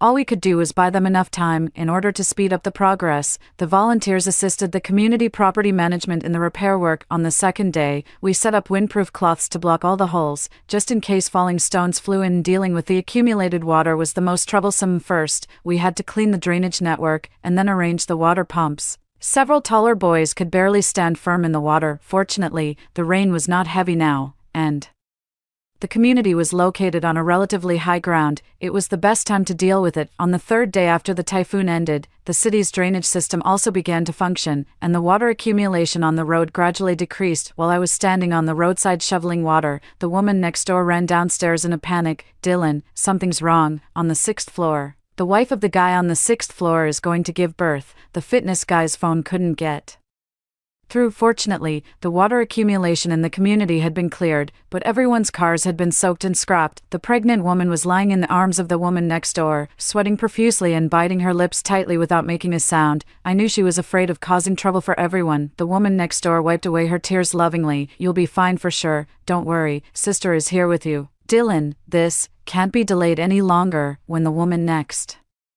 door found out, she had already endured it for 3 hours. I had no experience, but I had heard that giving birth was like going through the gates of hell for a woman. "The city hospital is some distance away from here. Let's make a stretcher and carry her there." The resident on the 5th floor came up with an idea, and I nodded, thinking it was reasonable. When we were about to set off, the electrician on the 1st floor carried out a tricycle from his home. "Is this okay?" "Okay." We all worked together to carry the pregnant woman onto the tricycle. The electrician accompanied the woman next door to the hospital with her. I rushed upstairs, packed some food and daily necessities, and carried a big bag on my back and walked to the hospital on foot. When I arrived at the hospital, I still couldn't get in touch with the fitness guy. I sat outside the delivery room, listening to the heart-rending cries inside, and couldn't help but tremble. The woman next door stuffed a piece of bread into my hand. "Don't worry, it will definitely be okay." A message popped up on my phone. There was a flash flood on the mountain, and the rescue team and volunteers had rushed to the front line nonstop. In that picture, I saw a familiar figure of the fitness guy. "Sister, the husband of the woman on the 6th floor is okay." At the same time, the crying sound in the delivery room suddenly stopped. My heart was in my throat, and my palms were sweating. The woman next door noticed my unease and comforted me.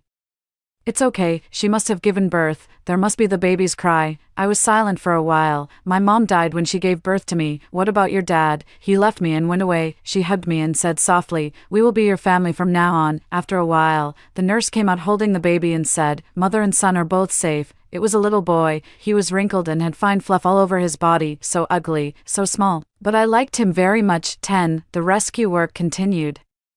The situation in the community was basically stable, and I joined the government's volunteer team. The coastal area was the most severely affected. The houses were basically completely destroyed. The originally beautiful sunny beach was now full of the ruins of houses, and the seaside view houses were in a state of disrepair. I held a flashlight and searched for the injured in the collapsed houses. In such an environment, we couldn't shout loudly to prevent secondary collapses. After patrolling around. When I turned to leave, there was a faint gasping sound coming from behind. Is there anyone there? Bang, bang, bang, came a series of knocking sounds. I walked forward following the sound and found that a man was pressed under the wardrobe. Are you okay? I tried to move the wardrobe, but its weight was beyond what I could handle alone. Wait for me here. I'll go find the rescue team. I placed a stone under the wardrobe, trying to relieve some of the pressure on him. Fortunately, the rescue workers were right at the door and heard the commotion and came in to help in time. It took a lot of effort to move the big wardrobe away. The man's legs were numb, and his clothes were stuck to the ground by bloodstains. Bear with it.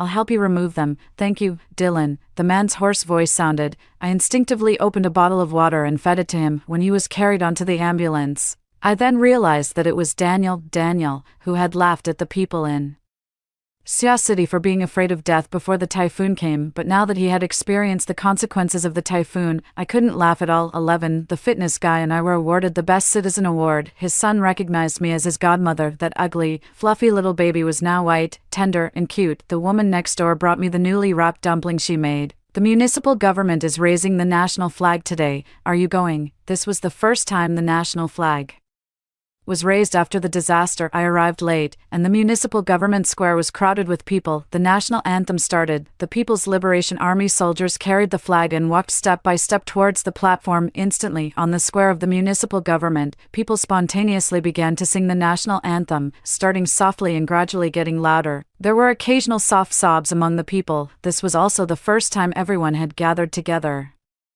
after the disaster. In this disaster, some people lost their relatives, some lost their friends, and some were seriously injured. That newly rising national flag also signified our survival after the disaster.